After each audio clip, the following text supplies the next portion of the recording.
Check, check. Yep. To the all participants, our agenda will start soon.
Assalamualaikum warahmatullahi wabarakatuh. Salam Om Swastiastu, Namo Buddhaya dan salam kebajikan. Good morning and best wishes for all of us. First of all, let's praise our God, Allah Subhanahu wa Ta'ala, that gave us healthy and opportunity so we can gather together today, 26 September 2023, at Professor Dr. Suhadji Hadibroto Hall in our event, Seminar and Public Lecture with the World Bank, Bank Indonesia Institute, Fakultas Ekonomi and Bisnis, Universitas Sumatera Utara, with the theme Developments and Prospect for Macroeconomics and Indonesian Education After COVID-19.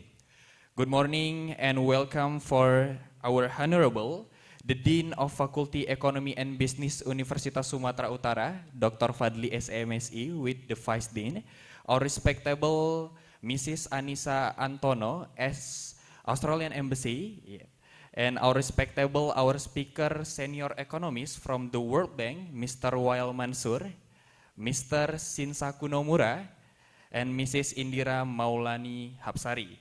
Our respectable, our speaker from Bank Indonesia Institute, Dr. Prayudi Azwar as Assistant Director Bank Indonesia Institute, our respectable Dr. Randus Murbanto Sinaga MA as a panelist, our respectable Mr. Dani Sitompul as a moderator, our respectable and the unforgettable to the all participants. Before we start our agenda, let me introduce myself. My name is Muhammad Saka Atmaja as your Master of Ceremony that will be direct our event from start until finish. Ladies and gentlemen, the first agenda, we will sing our national anthem, Indonesia Raya. To the all participants, please stand up.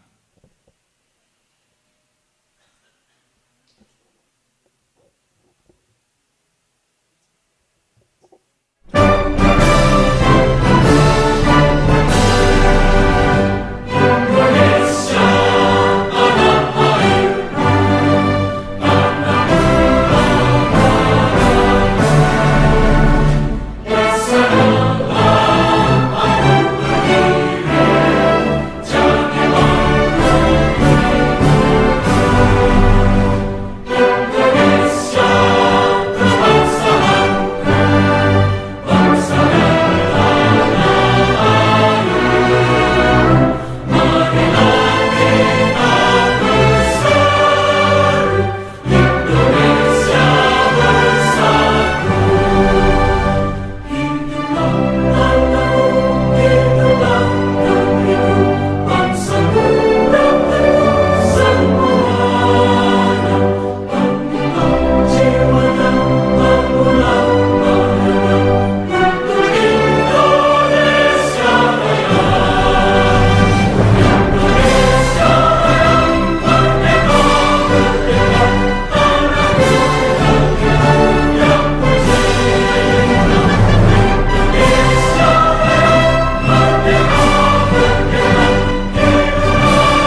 Moving to the next agenda is reciting pray that will be recited by Mr. Ahmad Sodikin. To Mr. Ahmad Sodikin, we please.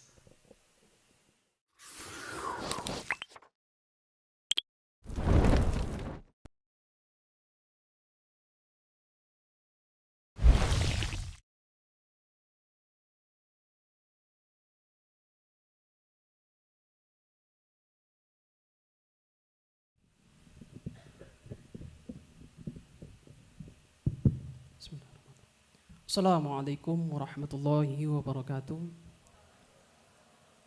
Selamat pagi dan salam sejahtera bagi kita semua. Bapak, Ibu, dan hadirin sekalian yang berbahagia, marilah sama-sama kita berdoa dengan khusyuk dan ikhlas menurut agama dan kepercayaan kita masing-masing. Dan pada kesempatan ini izinkan saya membawakannya menurut ajaran agama Islam. Kepada saudara saya yang lain dimohon untuk mengikuti. A'udzubillahi minasyaitonirrajim. Bismillahirrahmanirrahim. Alhamdulillahi Rabbil Alamin. Wassalatu wassalamu ala asrafil anbiya'i wal mursalin wa ala alihi wa sahbihi ajma'in. Allahumma salli ala Sayyidina Muhammad wa ala ali Sayyidina Muhammad. Ya Allah, ya Rahman, ya Rahim, dengan segala kebesaran dan keagungan-Mu, dengan tak henti-hentinya kami mengucapkan puji serta syukur kehadirat-Mu, serta dengan menadahkan tangan untuk memohon ridho-Mu. Pada saat ini kami hadir dalam melaksanakan acara Seminar and Discussion on the Economy Indonesia Economic Forum Prospect and Challenge di Aula Profesor Dr. Suhadji Hadibroto, Fakultas Ekonomi dan Bisnis Universitas Sumatera Utara. Tiada harapan dan dambaan kami, ya Allah, melainkan mengharap barokah dan ridho-Mu selalu menyertai kami.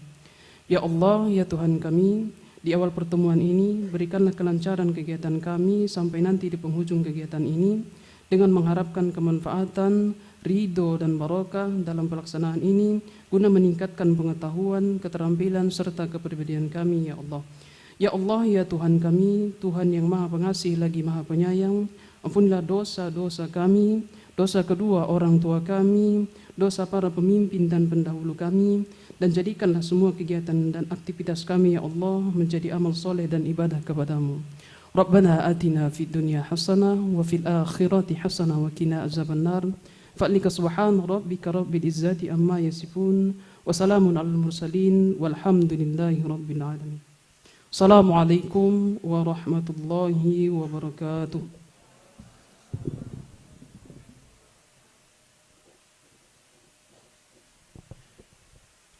Thank you to Mr. Ahmad Sodikin. And also, ladies and gentlemen, the following agenda is welcoming address and also opening remarks from the Dean of Fakulty Ekonomi and Bisnis Universitas Sumatera Utara, Dr. Fadli SEMSI. To Dr. Fadli SEMSI, time is yours.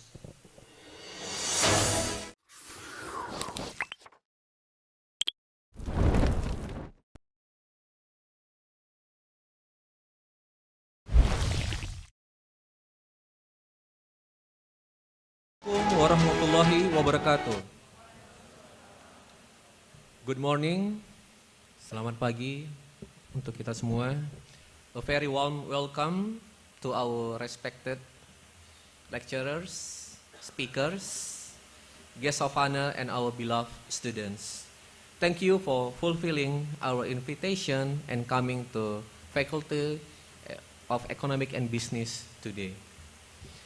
First and foremost, let us express our gratitude to Allah Subhanahu wa Ta'ala, who always gives the gifts and grace so that we can gather this morning in a seminar and public lecture with our guests of honor from the World Bank and Bank Indonesia Institute.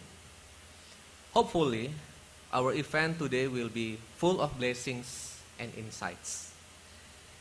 It is my absolute pleasure to stand before you today to give my welcoming speech as we will talk about the future of Indonesia, economics and education insight. I would like to give my very warm and heartfelt welcome to all our esteemed participants and guests of honors. My very welcome to our friends from the World Bank and Australia government in which have already joined us.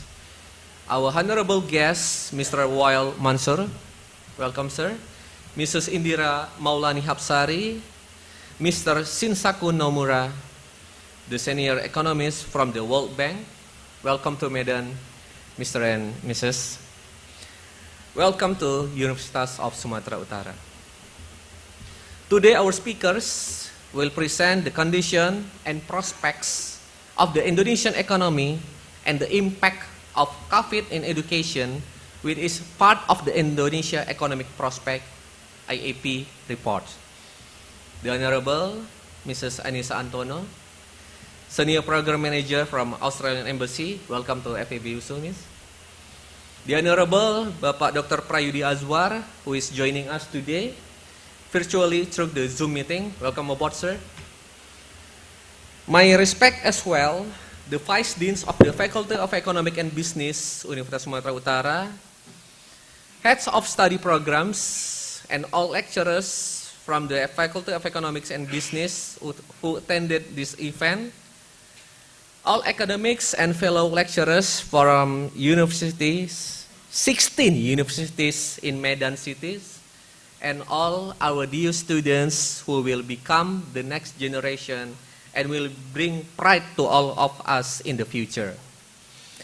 Ladies and gentlemen, the COVID-19 pandemic has had indelible impact on our economic landscape, revealing vulnerabilities in our systems and underscoring the importance of preparedness and resilience. I believe Indonesia is fairly strong to face COVID-19 until now. Even though there was an economic downturn, we have been able to bounce back and is now starting to quickly adapt to the digital era. On the field of education, COVID-19 clearly challenges us to optimize education as well. In FAB USU, education was initially carried out through a fully online system, switching to a hybrid system with significant infrastructure strengthening, and now it has begun to be carried out offline again. Even though COVID is quite challenging, there is a wisdom that forces us to deliver education better and better. I believe today we will talk a lot about Indonesia economic and our future challenge to strengthen economics. As we embark on this event together, I want to encourage all of us to embrace open-mindedness, empathy, and a steadfast resolve to forge an economic future that is prosperous, sustainable, and inclusive. Lastly, I would like to express my gratitude toward the World Bank, Australian Embassy, and Australian government that help us promote and hold this event. Without further ado, I open this seminar and discussion. Thank you. Assalamualaikum warahmatullahi wabarakatuh.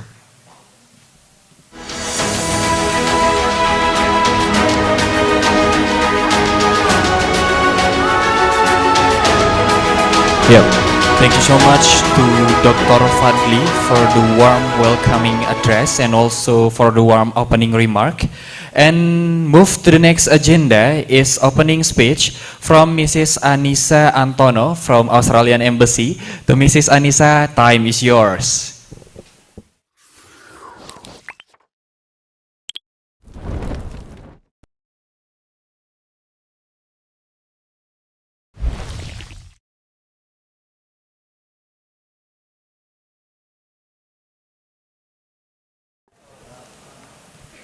Yang terhormat Bapak Dr. Fadli, Dean of Faculty of Economics and Business, University of North Sumatra or USU, distinguished speakers, moderators, and panelists, Bapak Murbanto Sinaga, Pak Dani Sitompul, Pak Prayudi Azwar from Bank of Indonesia Institute, and Pak Wael, Ibu Dira, and Pak Shin from the World Bank Jakarta, as well as students, faculty members, and government representatives in Medan, both in person and online. I would like to thank Bapak Dr. Fadli for the very warm welcome that we have received. It is a great pleasure for me to be here today and meet with all of you. This is my first time in this vibrant city, yet it already feels familiar. Perhaps it is because of my fondness to Medanese foods, but more probably, it is because of our work back in Jakarta that is closely linked to Medan. In May this year, the Australian ambassador, Ibu Penny Williams, had the pleasure of visiting Medan for the first time. It underscores the growing significance of our relationship with Medan, where the true trade and people-to-people linkages. Today's presentation by the World Bank, as mentioned by Pak Fadli, will talk about Indonesia's economic development.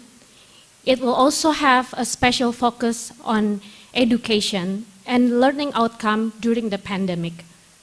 This focus is especially important given that developing human capital is one of President Jokowi's key priorities. It is a fundamental building block to achieve the Golden Indonesia 2045 vision.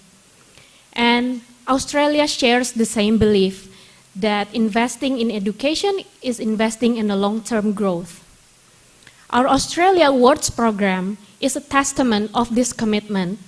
Over 70 years of its existence, we've had our privilege to support nearly 200 talented people from Medan. Through our Koneksi program, we support collaboration between Australia and Indonesia leading research institutions. And we are honored to have USU as one of the grant awardees of this program. As part of the Australia World Bank Indonesia partnership, we are proud to have supported the World Bank to publish this Indonesia economic prospect for the past 10 years. These reports have been a vital resource to help us understand the reforms we need to navigate the global economic challenges. Distinguished guests, today's discussion would not have been possible without the collaboration with USU and the Bank Indonesia Institute. And for that, on behalf of the Australian Embassy Jakarta, we extend our heartfelt thanks for your partnership in making this event a reality. We would also like to thank the World Bank for their initiatives to expand the report outreach and seek feedback from stakeholders in Medan. Thank you, and I hope you all find today's discussion useful and fruitful. Terima kasih, selamat siang. Wassalamualaikum warahmatullahi wabarakatuh. Waalaikumsalam. Thank you to Mrs. Anissa, and please stand in front of the stage because the next agenda we will giving a plaque, and also I invite please stand in front of the stage, and also we invite Dr. Andus Murbanto to come in front of us, and also Mr. Wael Mansur as the representative from the World Bank, and the plaque will be given by the Dean. Please, Mr. Will be given by the Dean of Fakultas Ekonomi and Bisnis Universitas Sumatera Utara.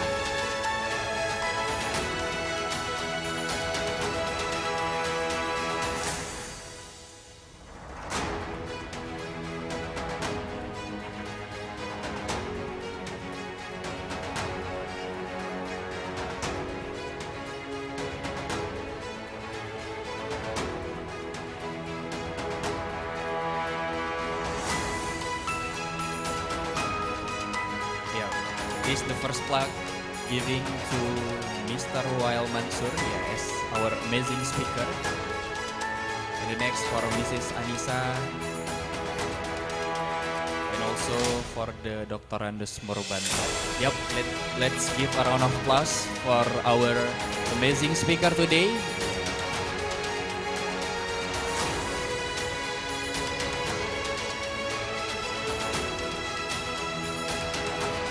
Yeah, and also we invite to Mr. Shinsaku Nomura, Mrs. Indira Maulani to come in front of us.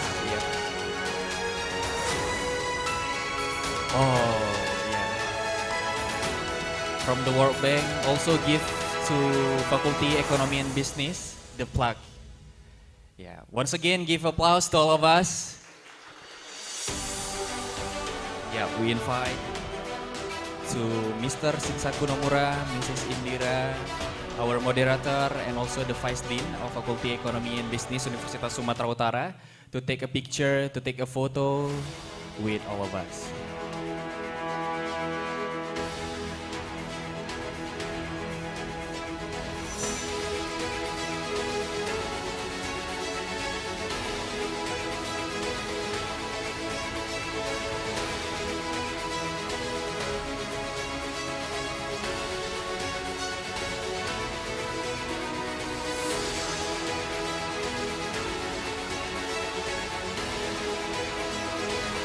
Next, we will take a picture with our speaker virtually. Yep, Dr. Prayudi Azwar. Yes, please to stay. Mrs. and Mr., please stay because we want to take a picture again.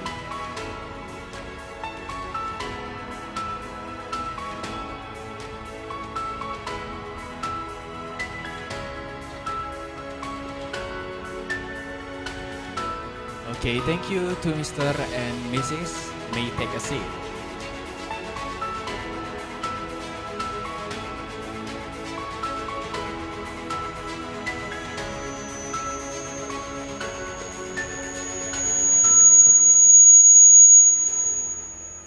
Yeah, ladies and gentlemen, the next agenda is our main event, and we will start our main event seminar and public lecture session 1.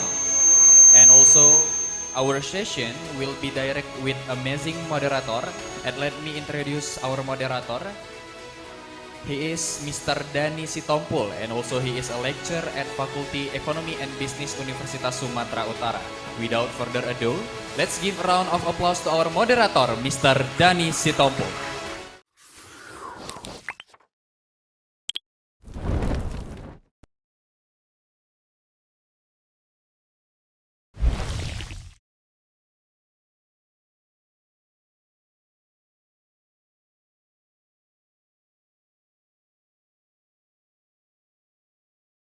Assalamualaikum warahmatullahi wabarakatuh. Salam sejahtera bagi kita semua. Selamat pagi semuanya. Good morning everyone. Thank you very much MC for the welcoming.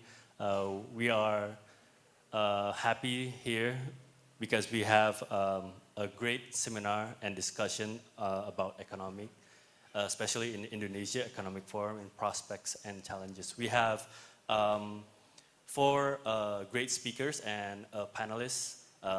First, I would like to introduce Mr. Wael Mansur, a senior economics from the World Bank here in Jakarta.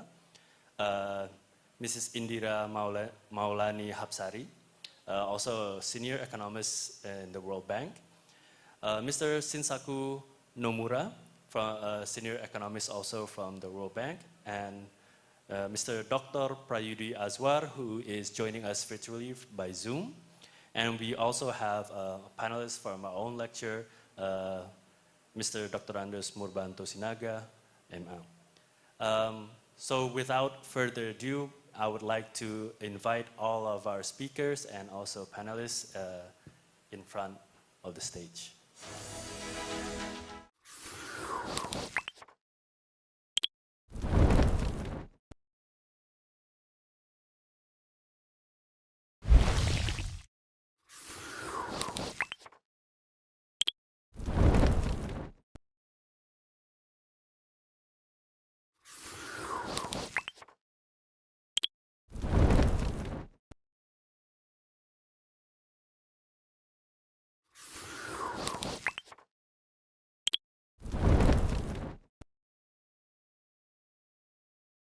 Session from the main event, part 1, it will be given by a senior economics in the World Bank. He will be talking about macroeconomics development right here in Indonesia. So I would like to call for Mr. Wael Mansur to give his speech.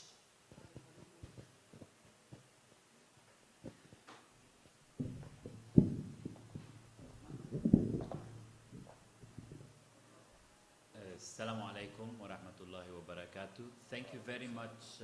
On behalf of the World Bank, I want to thank the Faculty of Economics and Business at USU University. I want to thank the Dean, Dr. Fadli, for inviting us and for this very warm reception. What we're going to present, and I want to thank, before I start, all the students who made the time to attend this session. We really hope that you will benefit, and we really look forward to hearing all of your questions, and we hopefully will manage to answer. What we're going to present today is really the findings of a biannual report that the World Bank produces, which is the Indonesia Economic Prospects.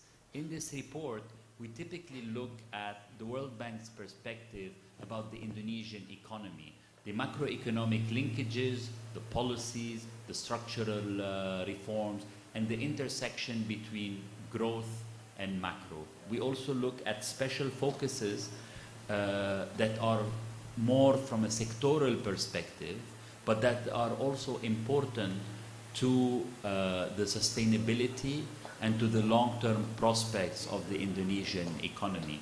It is a very important and interesting time. The country is going out of COVID. It has recovered successfully, and it has set itself a very ambitious and doable objective of becoming a high-income country by 2045. We will look at the policies that are in place, the constraints, headwinds, and whether this objective, what kind of policies are in place to achieve this objective. I'll be very short, but again, I want to thank the university. I want to thank Dean Fadli. I want to thank the participants for inviting us. It's always refreshing for us to get the perspective of regions outside of Jakarta. The Indonesian colleagues and you as future economists and business leaders, so we also learn a lot from you. Please prepare those questions and challenge us. The more questions there is, that means we did our job well of having a nice presentation. So I'll stop here and I'll give the floor to my colleagues. Thank you once again.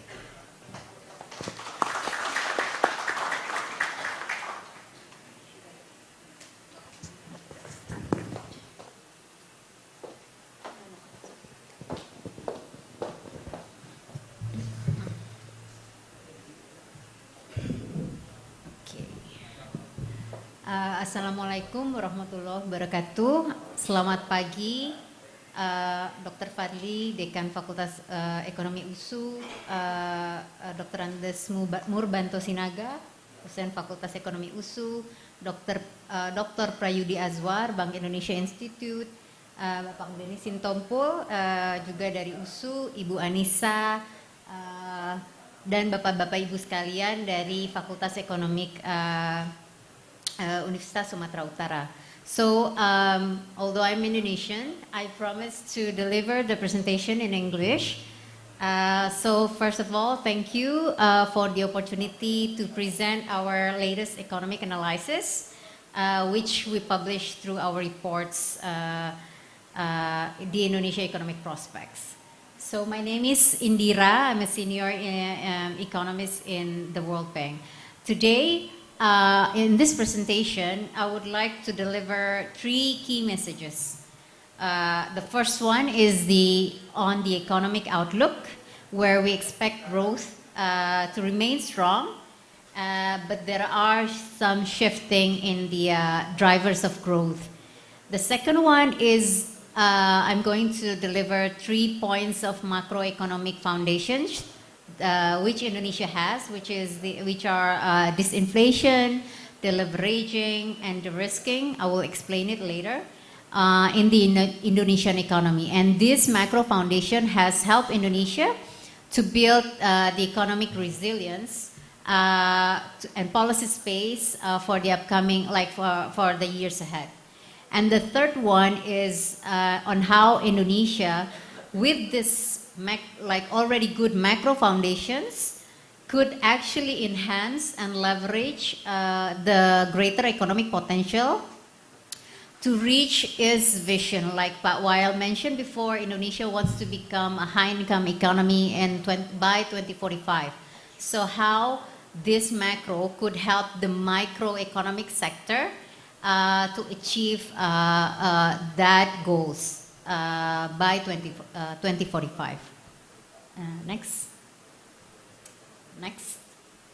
So on the outlook, the first one on the outlook. So before I go into Indonesia, I just want to briefly mention that globally, the economic prospect is actually weakening in the coming years. So the World Bank itself estimates that the global growth will weaken from 3%, around 3% in 2022 to around 2% in 2023, and this is mostly because of the moderation or the weakening growth in the developed economies. But on the other hand, Indonesia itself, we projected that growth will normalize. So last year we had 5.3% of growth, and this year we expect that growth will reach 4.9% and stabilize in the range of 5% in the medium term. But what I want to emphasize is that there are shifting in the drivers of growth. Like previously, we have consumption that grew the most because of the pent-up demand and the reopening of the economy, and also growth of exports. And we expect that these two components will stabilize because of the dissipating effect of the pent-up demand and also normalizing commodity prices, which affect export.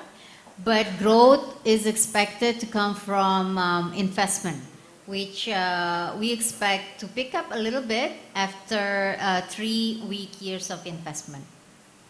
Inflation is also expected to moderate or ease further in the coming years. Next. The second one, the second message, and this brings me on to the second message, which I mentioned, is the 3 macroeconomic developments, which that can help Indonesia to build this resilience facing the economic shock and giving Indonesia policy space. The first one is disinflation, which is the moderating of inflation, or the inflation slowing down faster than what market anticipated. The second one is the deleveraging, which is the decline or the reduction in the debt. And the third one is the de-risking, which is the reduction or declining exposure to vulnerabilities, economic vulnerabilities, which is especially the external vulnerabilities. Next. Okay, on the first one, on the disinflation. So as we know, inflation picked up last year since the government removed partially the fuel subsidy in the fuel price. But however, inflation apparently has started to come down, and this is faster than what most anticipated, especially because of the drop in the food price. And this is shown by the chart, the first chart in the left side, where food price is coming down quite quickly. But the other trend is that inflation is now more broad-based, in the sense that there are more products that actually experiencing a higher price increase compared to the past. So this is shown by the second chart in the right side, where in the past, almost like around 80% or at least more than 60%, the yellow area, share of the CPI basket only experienced 0 to 2% of price increase. But as you can see, starting in January or April in 2022, there are more and more products in the CPI basket, in the inflation basket, that are actually experiencing around 4 to 6% price increase or even more. And there are even some that experience price increase more than 14%. But inflation has come down. Why? Because there are easing in the supply pressures. Inflation is, we thought that inflation is coming down at least because of four factors. First one is the decline in the global oil price or commodity prices. The second one is the improve of harvest, which affect the food price, the biggest share of the CPI basket. And then there are also efforts from the central banks and local government to ease the bottlenecks of the supply of these food products. The last one is, of course, the appreciation or the stable rupiah exchange rate compared to the dollar, which lowered the cost of the import products. Next. Yes. So we have this inflation, where inflation coming down faster, and then we also have the deleveraging, which I mentioned before, that it's the reduction in debt. So actually globally, there are globally the debt from many countries has been rising, and this is also a difficult time, because at this time around there are higher costs of financing. So there are high inflations in many countries, and if you are taking monetary subjects, you would know that inflation causes higher interest rate. And higher interest rate makes a country even more difficult to pay debt. And so, but on the other hand, Indonesia is actually successfully reducing their debt. So if this is shown by the first chart, where Indonesia is one of the lowest, one of the country with the lowest debt compared to its peers.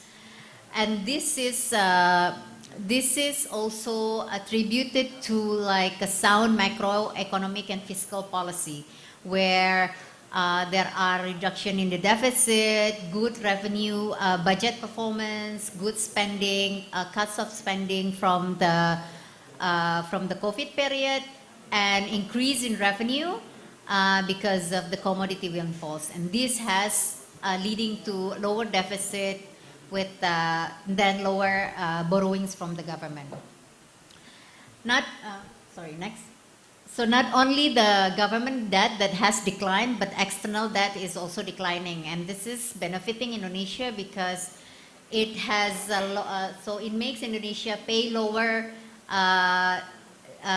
paying lower financing costs, because now external debt is it's quite expensive because of the high interest rate globally. Next.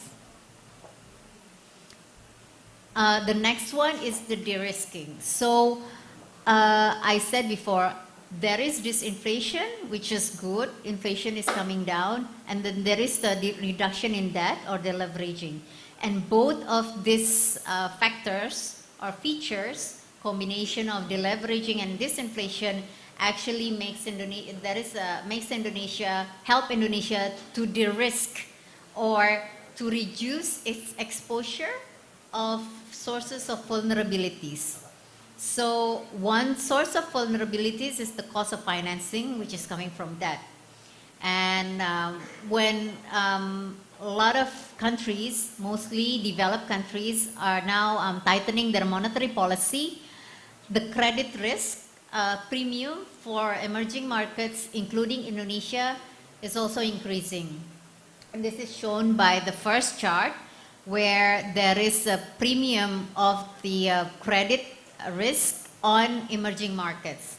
But Indonesia has managed to lower the cost of the premium, the credit risk premium, since the pandemic. And it's also relatively lower than some of its selective peers.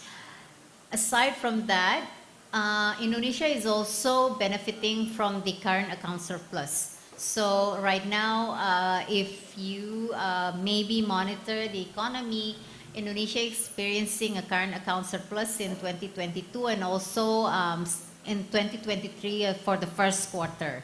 And this is because of the increase, like the strong exports of due to the commodity windfall.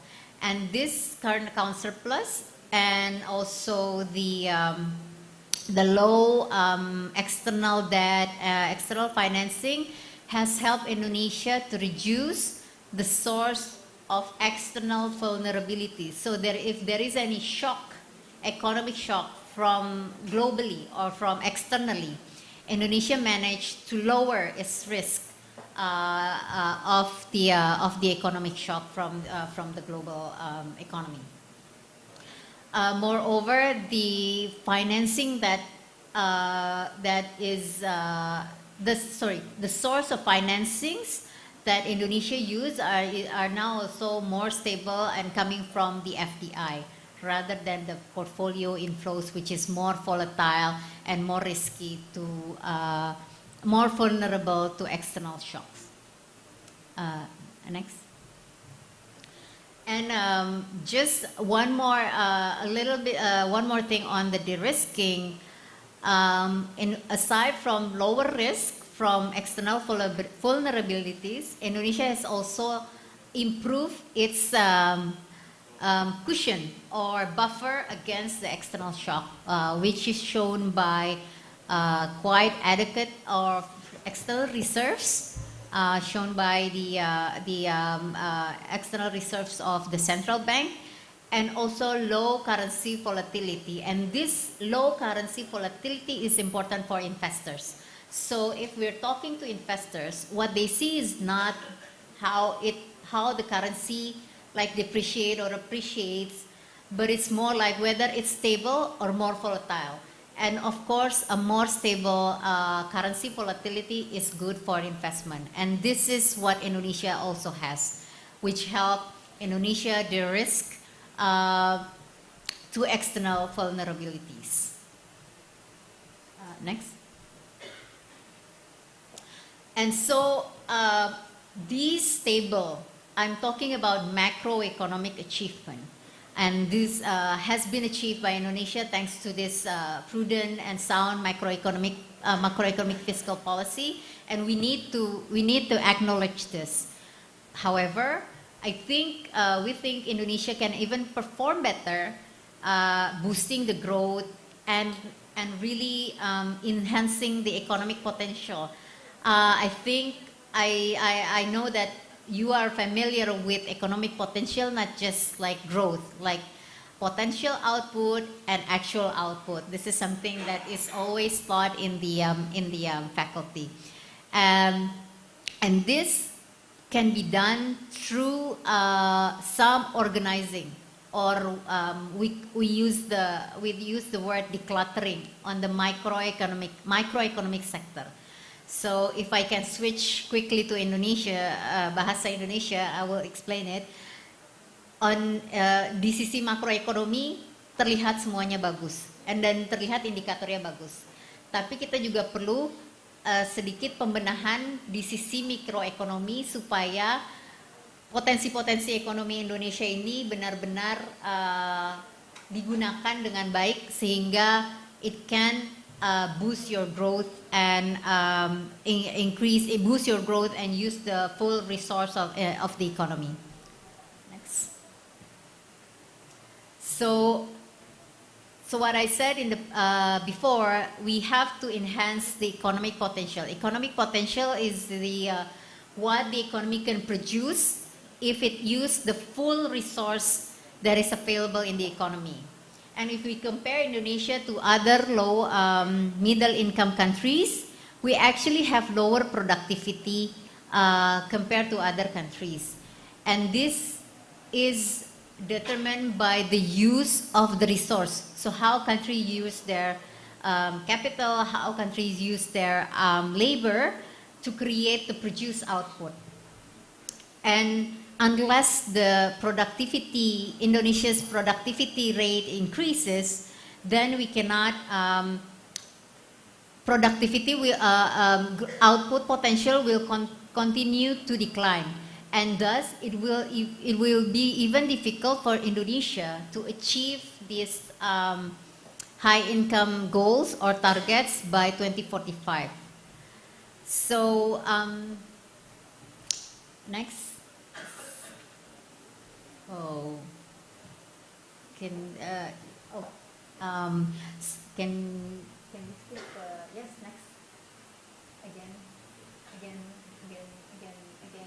Okay, stop. So I will just stop briefly explain here. So if we will use analogy, actually my boss used this analogy of football because it's something that is close to us. So if we think football teams is our firms and the team players is the labor, then Indonesia at the early stage of development is the economy looks like something in the top left of the picture. So where you have really like just basic infrastructure, you play on the street, low skill team players, but as you grow, you will need to build your infrastructures, right? And then as we aspire to be our own Premier League, like in the top right of the slide, Indonesia or countries need to build strategies. And I will borrow the term from my colleague, what we need to have the second stage of reform. The first stage of reform is probably just to give access, to build infrastructures, to have the adequate drivers of growth. But then we want to focus on the productivity and how the resource is used.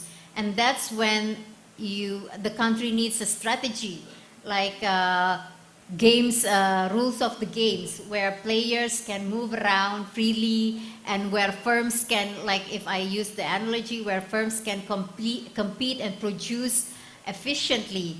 And then later on, if the country continue to grow, you would probably add an element of innovation, technology, so that the country can even produce more to boost its growth.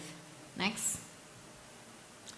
So on the last slide, I just want to reiterate that Indonesia can actually boost the potential growth, boost the potential economy through some structural reforms. So Indonesia, on the right side of the chart, we have seen that Indonesia has built the basic foundations to grow in the first stage, such as macroeconomic, basic governance, infrastructures. Those are the type of elements that the country needs to build in the first stage of development. But then, as you grow, you need to efficiently use the resources. And this is where some reforms on like labor markets, international trades, financial sectors, and competitions between firms are needed. So Indonesia has started with that. We saw the government has issued the omnibus law on job creation and financial sectors, which is the steps to go to reform this labor markets, trade, financial sectors, and competition. But we need to monitor, I think implementation is the key, so we'll see whether this good initiative by the government that starts now is going to keep being implemented so that it actually can increase the productivity of the Indonesia. There is one area that actually Indonesia is still lagging on the basic foundations of development, which is the human capital. That is the blue tick there, which is the blues. The blue represents the basic foundations of growth. And I think this will fit with the second presentation from my colleague Pashin, which will explain how Indonesia is lagging like in human capital and how COVID is creating even a loss in the human capital. So that would be my message, my presentation today. I'll stop here and thank you. Assalamualaikum warahmatullahi wabarakatuh. Waalaikumsalam warahmatullahi wabarakatuh. Give a round of applause for Mrs. Indira Maulana Hapsari.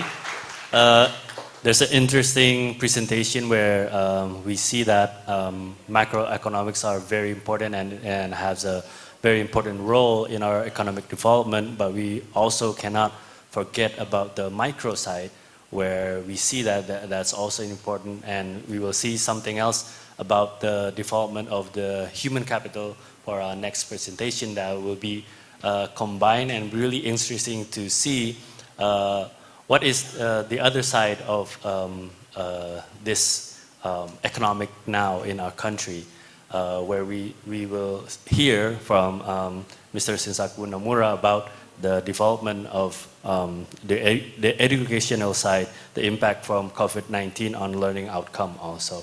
So our second speaker, I would like to call for Mr. Shinsaku Nomura to give his speech. The time is yours.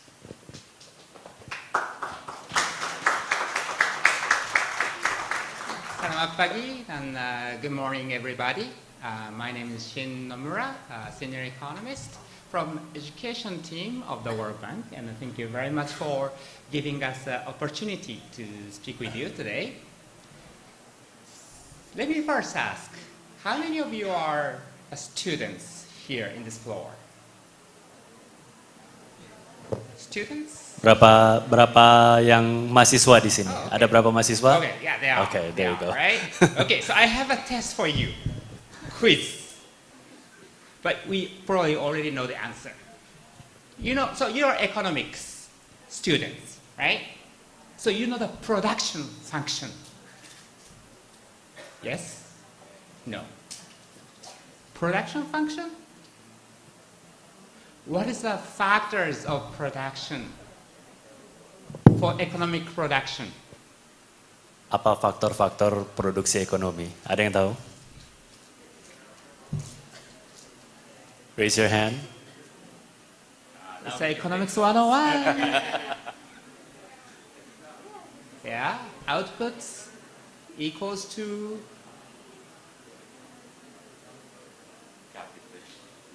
Anybody? Ada? yeah, you all know, right? Oh, yes.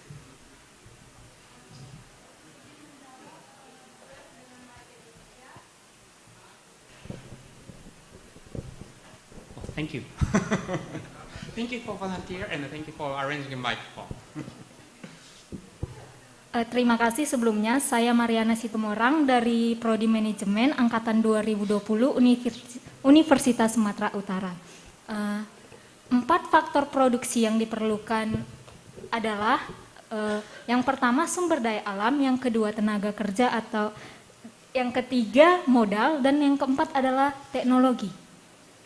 Okay, she answered the 4 factors of production will be resources, natural resources, human capital, apa lagi tadi? And technology. Technology. Good. Great answer. Thank you very much. Thank you, sir. Yes. So, yes, all of you are smart. And I'm sure everybody who is quiet will also knew that.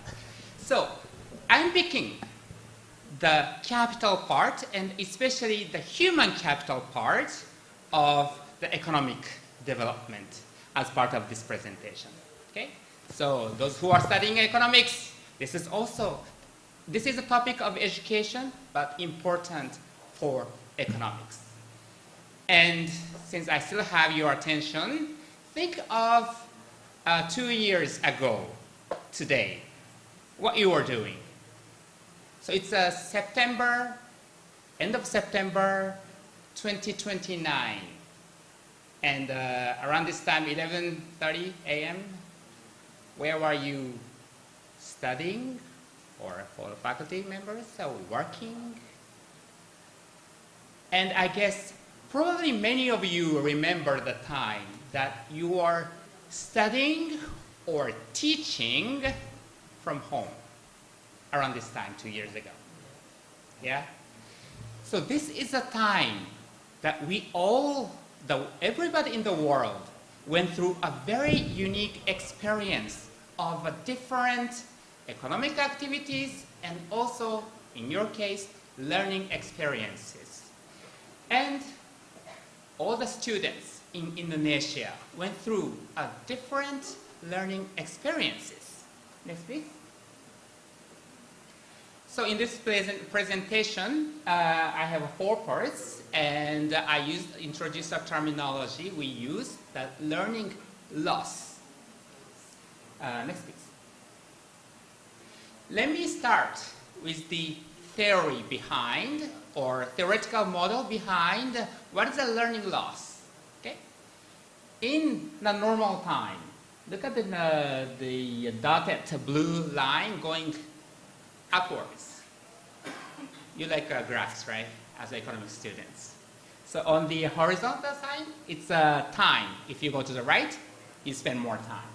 And the vertical is the level of learning. So this is a simplified model. If you spend more time in learning processes, studying hard, studying more, your learning level goes up, your skills goes up. So that's a normal situation, that's the assumption. However, what happened during the COVID-19 period, there was a disruption in the learning processes. Disruption in terms of the time, disruption in terms of the quality of engagement.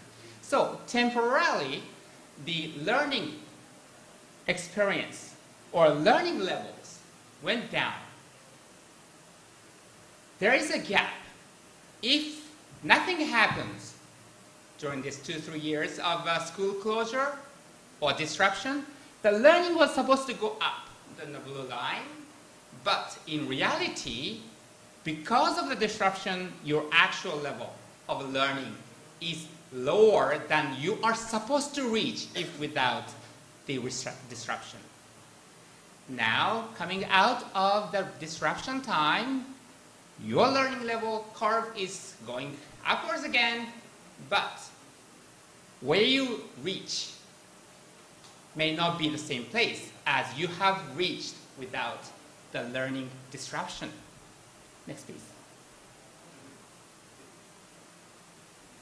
Globally, we have evidence. There is a relationship between the number of days or duration of a school closure and the amount of a learning loss, the learning lost. So this is the school closure months on the horizontal and the loss of learning in month. So the higher the upper the dot is, there's a larger loss of learning. Okay? So there is a, this is not a 45 degrees, but supposed to be 45 degrees of relationship. 1 month of school closure is equivalent to 1 month of learning loss. That's sort of the pattern that we observed globally. Okay, so it's just a measurement is squeezed, but it's a 45 degrees supposed to be. And this is found in many countries in the world. Next, please.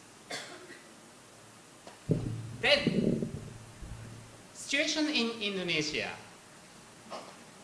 Indonesia actually had one of the longest period of school closure. This is talking about the primary and secondary schools mainly, but 644 days or 21 months of statutory school closure was observed in Indonesia, which is one of the longest in the world. We see India has 649 days of school closure, but Philippines, Vietnam, Singapore, in case of Singapore, only 115 days of a school closure, much less than Indonesia. So that's the amount of exposure to learning processes on site. Coming to the right panel, this is average number of learning hours, and this is academic year 1819, 1920, 2021, and 21-22. The how you engage a learning process also changed. So dark blue bar is the physical interaction, 1819 is pre-pandemic. But we observed more partial opening, or hybrid or online remote learning. That's the yellow. So reduce amount of work, study time, and different ways of engaging. So intensity also changed. The quality of engagement also changed in the learning processes. Next, please. We all knew it. There was a problem. There was a need for something to do. The government of Indonesia, as part of education policy, introduced a lot of solutions, interim solutions. For example, you may observe, if you remember, if you were a secondary student, you probably remember that there was a broadcasted radio programs, or there was a change in the curriculum. They call it the emergency curriculum. It was a simplified, much more focused curriculum.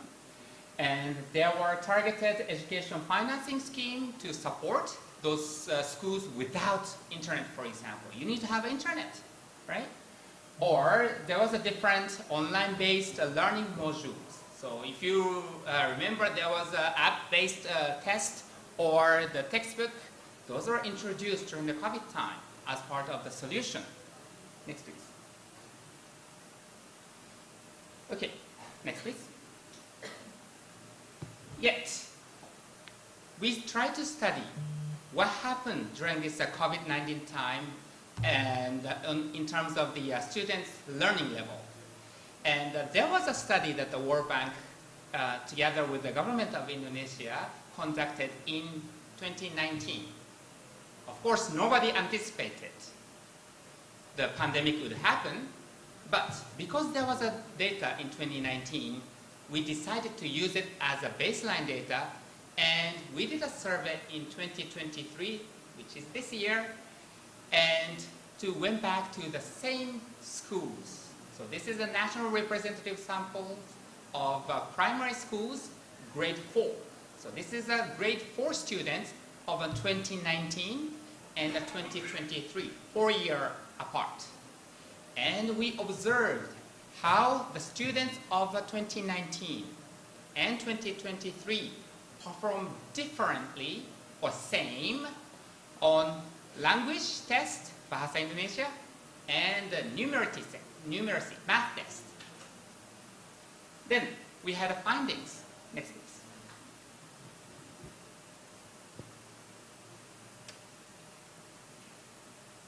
We calculated the test score and converted into the how long does it take to achieve, get the additional scores. Yeah, we use a little bit of psychometrics techniques, but we estimated that on average in 2023 grade 4 students, their level of competency is 11.2 months behind the level of grade 4 students in 2019 in math, and 10.8 months behind the level of 2019 students in case of a language. So about 11 months behind. Next, please.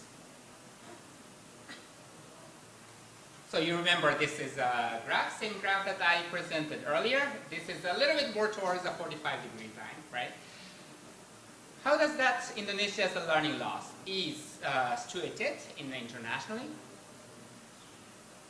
The answer is, so for the country that closed the schools for 21 months, the 11-month equivalent of a learning loss isn't that big, right? We anticipated if there's a relationship of 1-to-1, 21 months of a school closure would equate to a 21 months of a learning loss. But it wasn't that bad.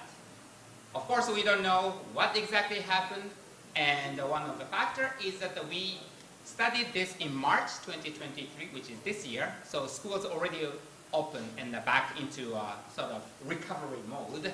So that was already, loss could have been alleviated. But so this is the situation, putting Indonesia in the context internationally. Next, please. However, there are increased inequity. there are different groups in the country who are affected differently. There's a gender comparison, male and the female, and the observed pattern isn't that there are like a gender-specific impact on the language and the math. But there is a clear difference in the impact among the children of a poor family and the rich families. So if you are from the rich household, the learning loss was about 3 to 5 months. However, if you're from a poor family, your learning loss is 18 months, more than a year, to 27 months, more than 2 years of learning was lost in math and language if you're from a poor family background. Next. There are a group of people, so this is, as we discussed, internet was a major player during this period. If you don't have, so we asked the question, how often did you have access to internet? And those who said, I often had internet access, had the loss of about 4 or 7 months of a learning loss. But if you said, no, I never had access to internet, their learning loss was 35 months, 3 years, or even longer of loss. So they didn't learn anything as of grade 4. That's what it is. Next, please.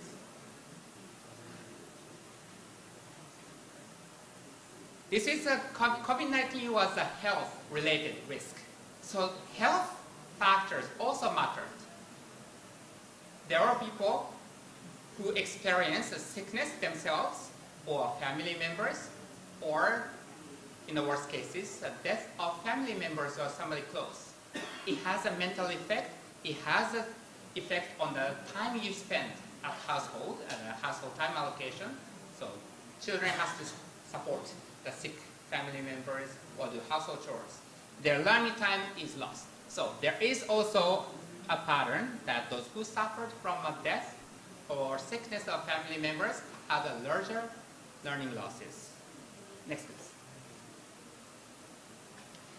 So now coming to economic implications. Right?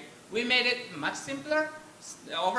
We simplified it, but we estimated how does this 11 months on average of a learning loss has an impact on the students' future earning. Students, you are also students. Listen. So, we estimated the productivity of, depending on the competency of the past workers and those who have a higher productivity based on the competency test versus those who have a lower competency on the language and the math skills. So we compared their productivity in the past. Based on that data, 10-month difference in the competency has a 35% of lifetime earnings difference. So human capital, coming back to the production function, matters for individual level for their lifetime earning.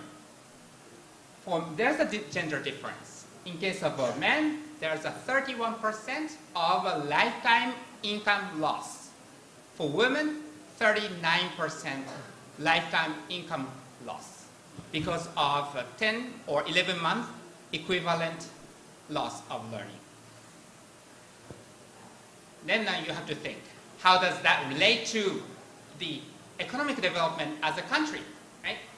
If individual earnings levels, productivity goes down, what's going to happen to the economic growth of the country when the students graduate and come into the labor market? Next, please. So I work with the education ministries to support or discuss how we can mitigate or alleviate this kind of learning losses. And of course, the ministry has a lot of work already done to support this. You may not feel it, but universities and all the students have been benefiting from the support, right? I have a recap. So the 3 important takeaway messages One, there's approximately 11 months of a learning loss on average among grade 4 students in Indonesia. Number two, there is a huge inequity, and a certain group of people had lost much larger learning.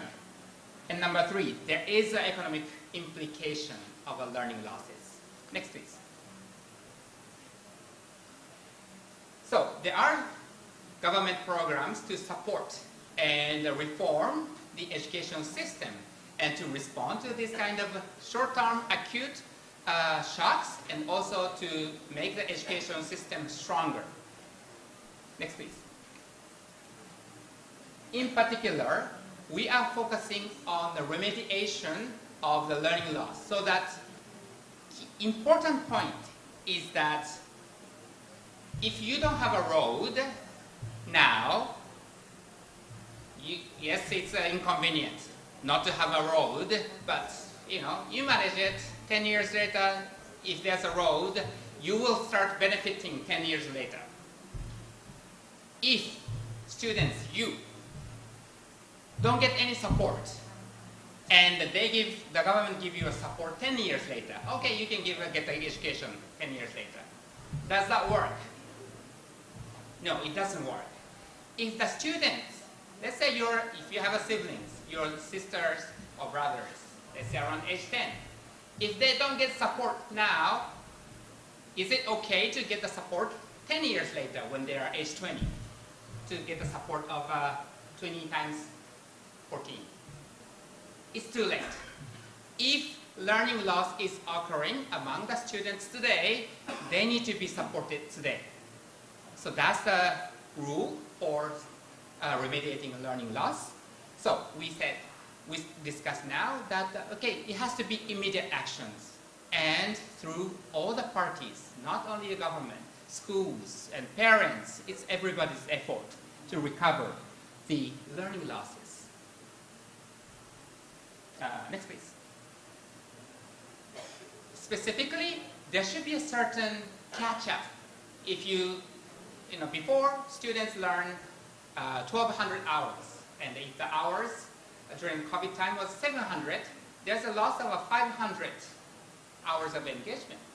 That amount has to be recovered.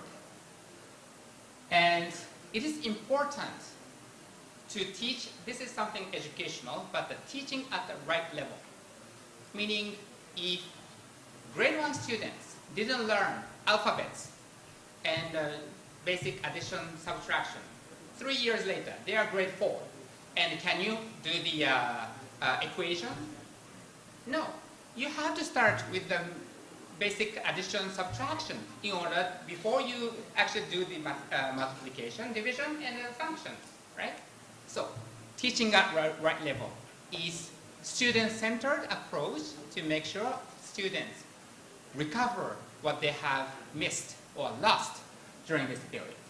And we have to monitor. So there's also a nationwide reform of examination.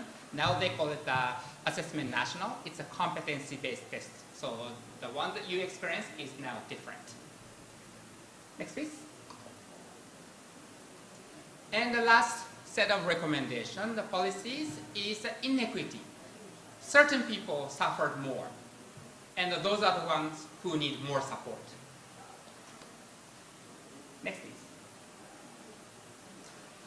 And yeah, so that's the key messages based on our studies. Thank you very much. Let's give a round of applause for Mr. Shin for a great presentation about the educational side, about the impact of COVID-19. There are 3 key findings we see about learning loss. Learning loss is something that is very important, like Mr. Shin said, and we have to recognize that it is happening not only now, but also like 2 years ago from 2020, from COVID until now. We see that approximately 11 months of learning loss in both math and language experienced among 4th graders in our country. This increased about 18 to 27 months in more poor areas, poor families, and also outside of big cities. And the economic impact of learning loss can be very large because it will impact on how people will find jobs and try to perform in their jobs itself, where if they have this learning loss, they cannot compete with other people inside the jobs as well. And before we continue, I would also like to say that we will have a Q&A session, but after we will have an intervention and discussion from the Academy Insight from Universitas Sumatera Utara. So after that, we will have a question and answer. So I hope you guys will prepare your questions. So this will be a very nice discussion among our speakers and panelists itself. Jadi Bapak Ibu sekalian, teman-teman sekalian, kita bakalan setelah ini bakalan ada Q&A, ya, tanya jawab. Tapi setelah adanya intervention and discussion terlebih. Jadi teman-teman sekalian, ibu bapak sekalian, dimohonkan untuk bisa mempersiapkan pertanyaannya supaya nanti diskusi kita ini lebih aktif dan lebih menarik lagi. So our next agenda is the intervention and discussion from the Academy Insight. From this, I would like to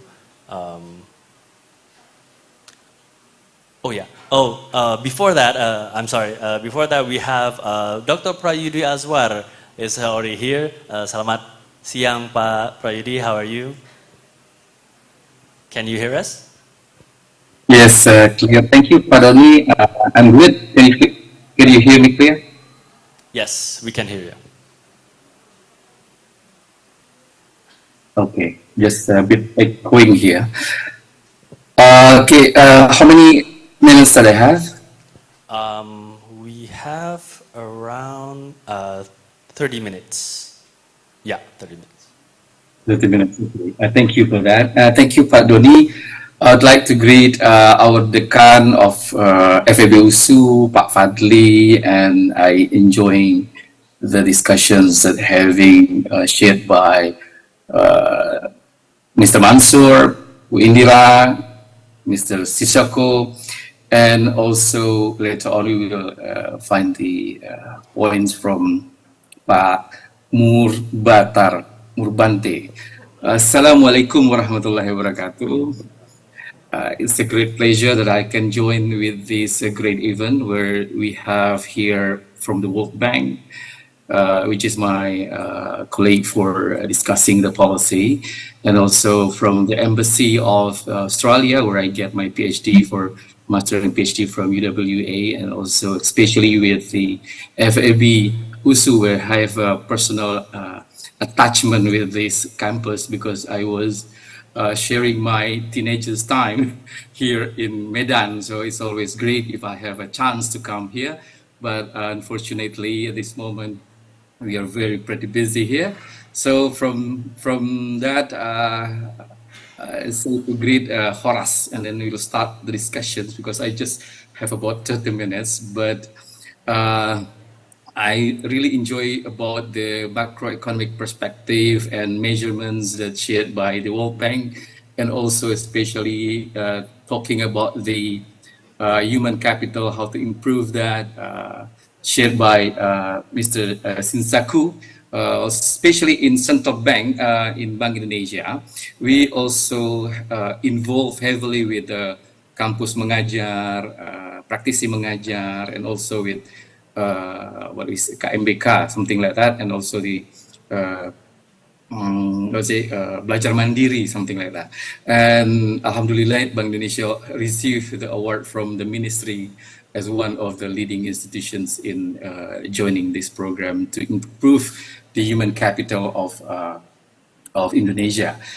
That's very great. And please allow me to share my presentations.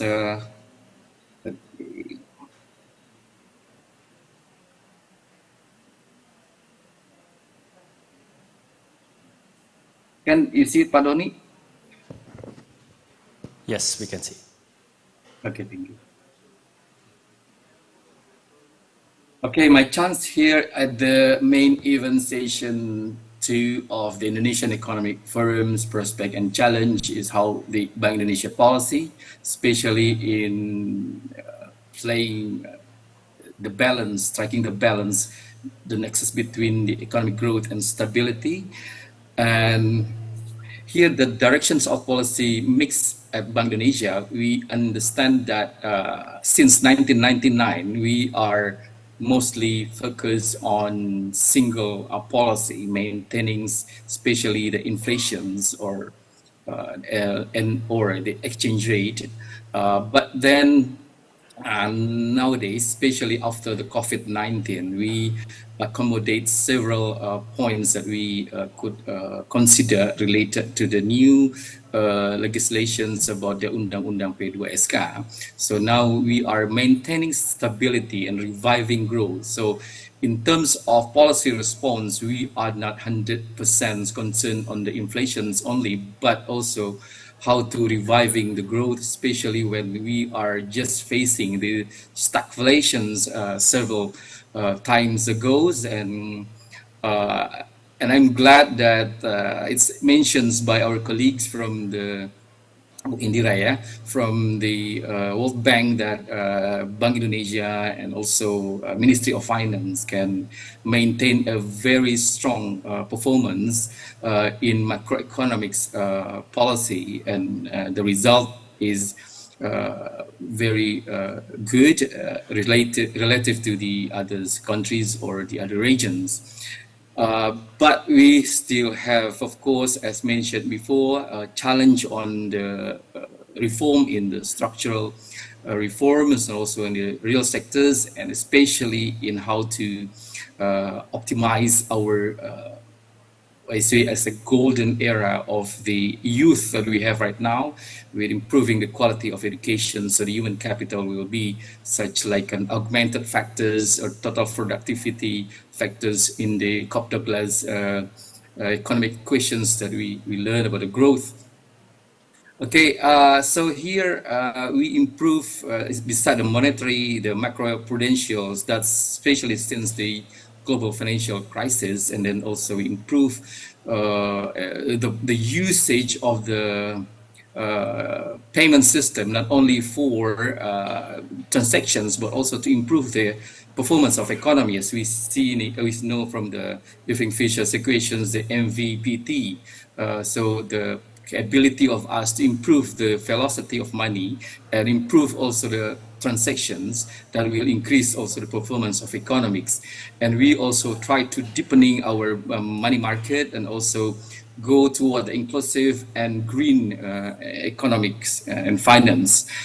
So based on that, we are trying to tackle every aspect that came from the global dynamics that impacting Indonesia, mostly in two channels. First, from the financial channels, the second is from the trade channels.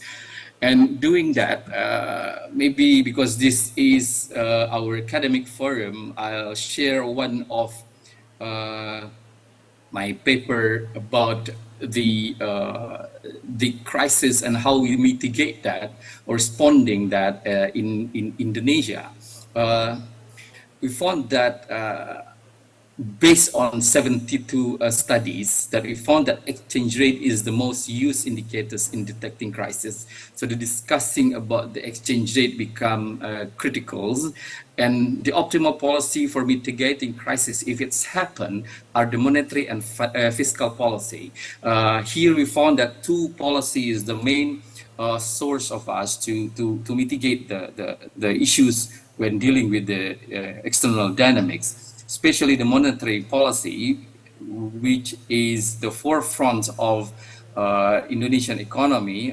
When dealing on that, dealing with the capital flows management, dealing with the pressures or the whatever dynamics there, and also the fiscal policy, especially when the crisis happened, we are dealing with how to find the source of growth under the conditions of the economy is lowering, something like that, and sometimes supported by the central bank hand in hand with the burden sharing approach. And then we find also that beside the exchange rate, interest rate is dominant indicators in developed countries. Meanwhile, for us in developing countries, the performance of the external sectors like foreign exchange, international reserve, and current accounts are the dominant indicators. So if we can dealing with this properly, that will help our economy prosper in the future.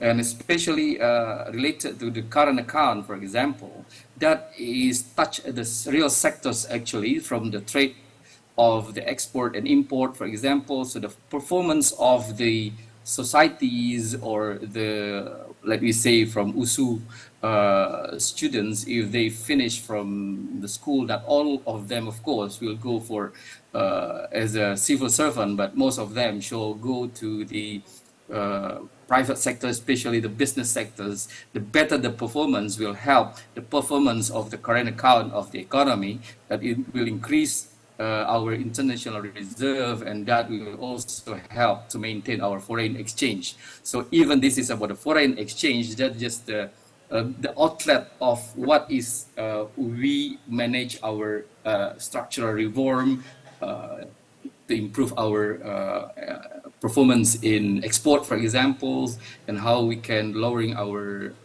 let's say, logistic costs and others to support that kind of performance in our competitive performance.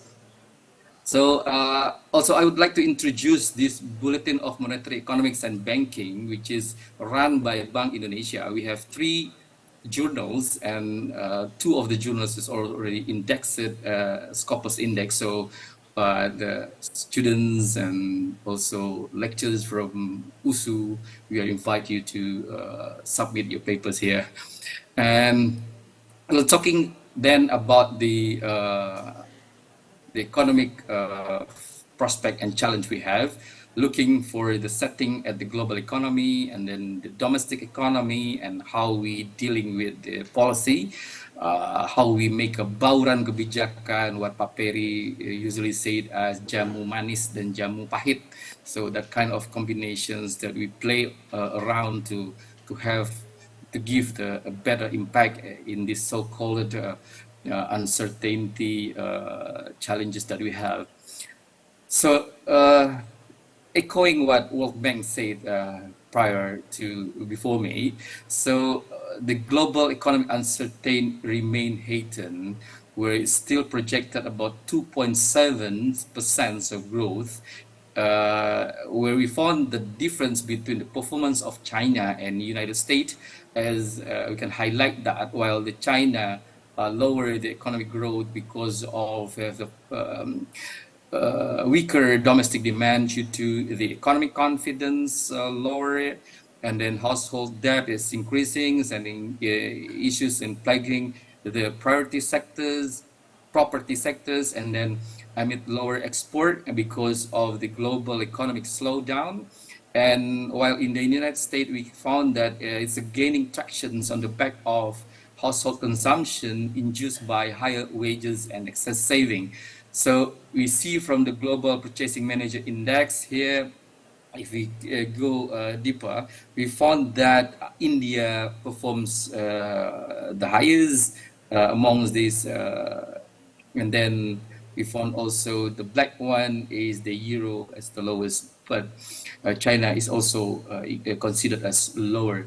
And then for the retail sales, we found that United States performance is gaining tractions. And related to the inflations, the inflationary pressure is still high, and that is especially in advanced economy remain high due to the inflation pressures on services, tight labor markets, and rising oil prices. Such conditions are perpetually monetary policy rate hikes in advanced economy, particularly the Fed fund rates, thus increasing global financial market uncertainty.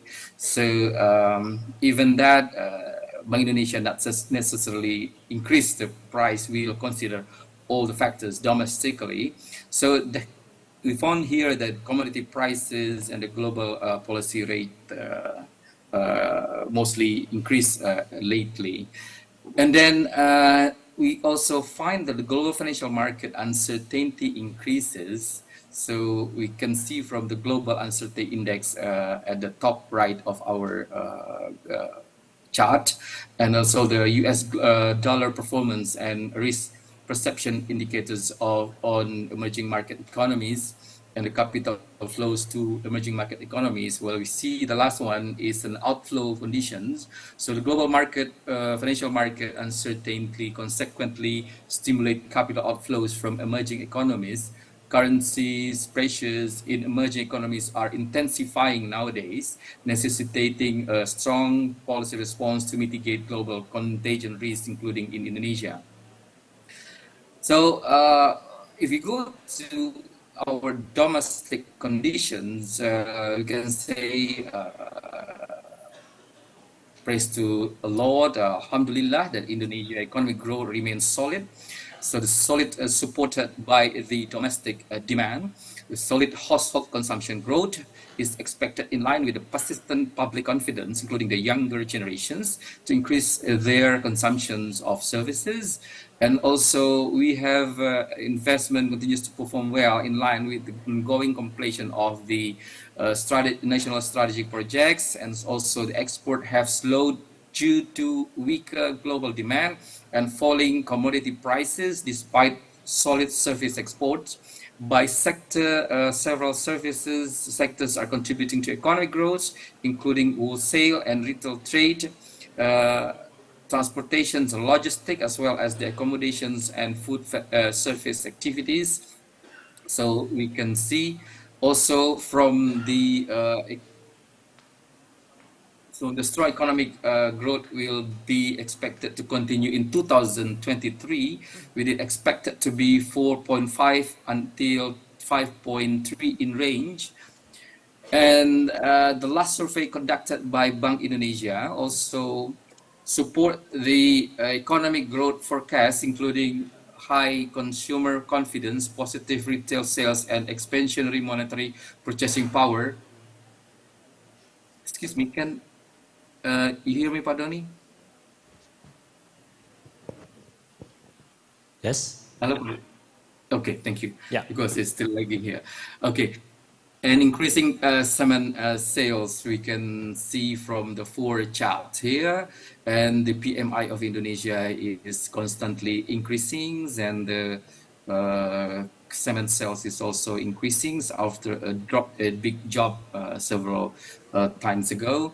And the good things is our consumer confidence index, which is gaining traction also. And then the balance of payment that we discussed as part of the external sectors that we really need to take care of remains manageable. So the balance of payment performance in 2023 is forecast to remain solid, supported by a manageable current account maintained in the range of 0.4% surplus to 0.4% deficit of GDP. As we can see, at August 2023, the trade balance recorded 4.4 billion surpluses that supported the current account in the third quarter of 2023. The foreign capital flows to domestic financial market in the form of portfolio investment in the third quarter of 2023, as of 19 September 2023, which is the newest one, recorded a net outflow totaling 1.7 billion, triggered by the rising global financial market uncertainty, just the way we discussed before. The positions of reserve asset at the end of August 2023 remain high at 137.1 billion. This is equivalent with 6.2 million a month of import, or equivalent with 6 months of import and servicing government external debt. Looking ahead, sorry, so Mr. this Prayudi? yes. You Yes. have 2 minutes left for the presentation. Is it Oh, okay? 2 minutes left. Yeah. Okay. Okay. So we found also that beside the balance of payment remain manageable, our currency also under control. Even we have a little bit depreciate 0.98% compared to the August 2023, but year to date we gain 1.22% of appreciate, so that still considered one of the better performance across the globe. So, and then our inflation remain under control within the target corridors, and we also dedicate to consider the CPI under controls, and also the Bank Indonesia keep finding a new way, especially in monetary policies, innovation with these. So we introduced Bank Indonesia Rupiah Security, or SRBI, to bolster money market deepening efforts, attract portfolio inflows, and optimize the SBN obligation from the government assets that held by Bank Indonesia as an underlying. So the lending is also accelerating, that which is a good related to the loan disbursements, and also our solid and resilient financial systems, particularly in banking, is still ongoing, and also solid digital economic and financial transaction performance. And here, Bank Indonesia involved heavily in Kris, Fast, and others. And now because we have a lack of time, so our policy, even the so-called high pressure of the capital outflows and the global inflation pressures, we still keep that in 5.75%, because we are also considering reviving the economics. So there's 5 key points that we use to strengthen the use as a policy mix in monetary, macroeconomics, and payment system. Maybe we can discuss this under the discussions Q&A later on. So I give back the floors to our moderator, Pak Doni, please. Thank you. Yes, thank you very much, Dr. Prayudi, for the presentation. So without further ado, we will start our intervention and discussion. From the academic inside, I would like to call for Mr. Dr. Andes Murbanto Sinaga, MA, to make the academic insight.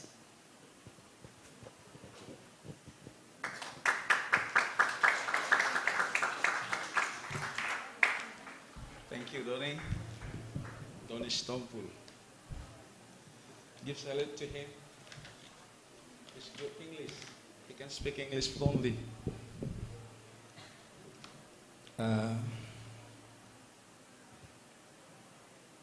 Mr. Weil. I remember I used to have my friend's name Weil from Jordan.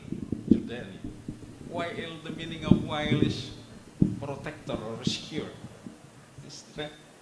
Hopefully you can participate in to rescue Indonesian economy. And Nomura-san, konnichiwa. Dan Ibu Indri Mauliani. Ketiganya senior economist from World Bank, and I'm also senior citizen, actually. I hope we all, the audience, not getting lost because of the lack of adequate English. And forgive me for my broken English, and you can enjoy my broken English in giving my my critical or brief critical response.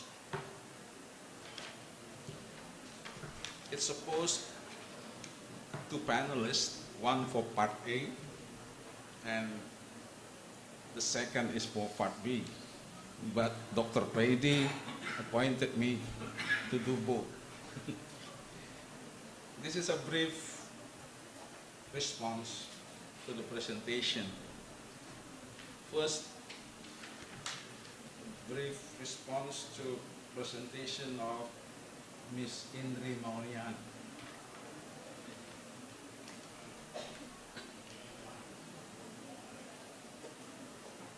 there are three critical response I would like to deliver.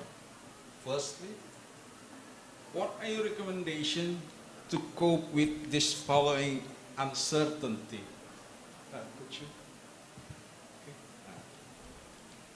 What's your recommendation to cope with this following uncertainty and mitigates the impact on the economy? The potential challenges and risk issue that may arise from the ongoing COVID-19 pandemic and the social issues that affect Indonesia's development. Secondly, as we know, economic policy cannot stand alone. It must be followed by a certain of law enforcement. As long as Indonesian corruption perception index is still high as usual, collusion and nepotism still exist as business as usual in all sectors, the Indonesian economic growth and development will remain slow as it used to be. How good is the economic policy if the law enforcement is weak? We can achieve the economic purpose. For example, in related to pandemic or online studies, the problem is the high cost on learning distance because of one of the reason why it's a high cost in education is a tremendous corruption. When we read the newspaper, there are 8 trillion corruption in building-based transceiver station 4G or BTS 4G, which make the high cost in distance learning. We all know about that. Johnny G. Plate, kan tahu kan koruptornya 8 triliun membangun BST. Itu satu penyebab betapa mahalnya distance learning. It cost. And the third, the gap of the presentation is also not included the importance of fiscal policy as the contrary cyclical policy in order to maintain the Indonesian macroeconomic stability.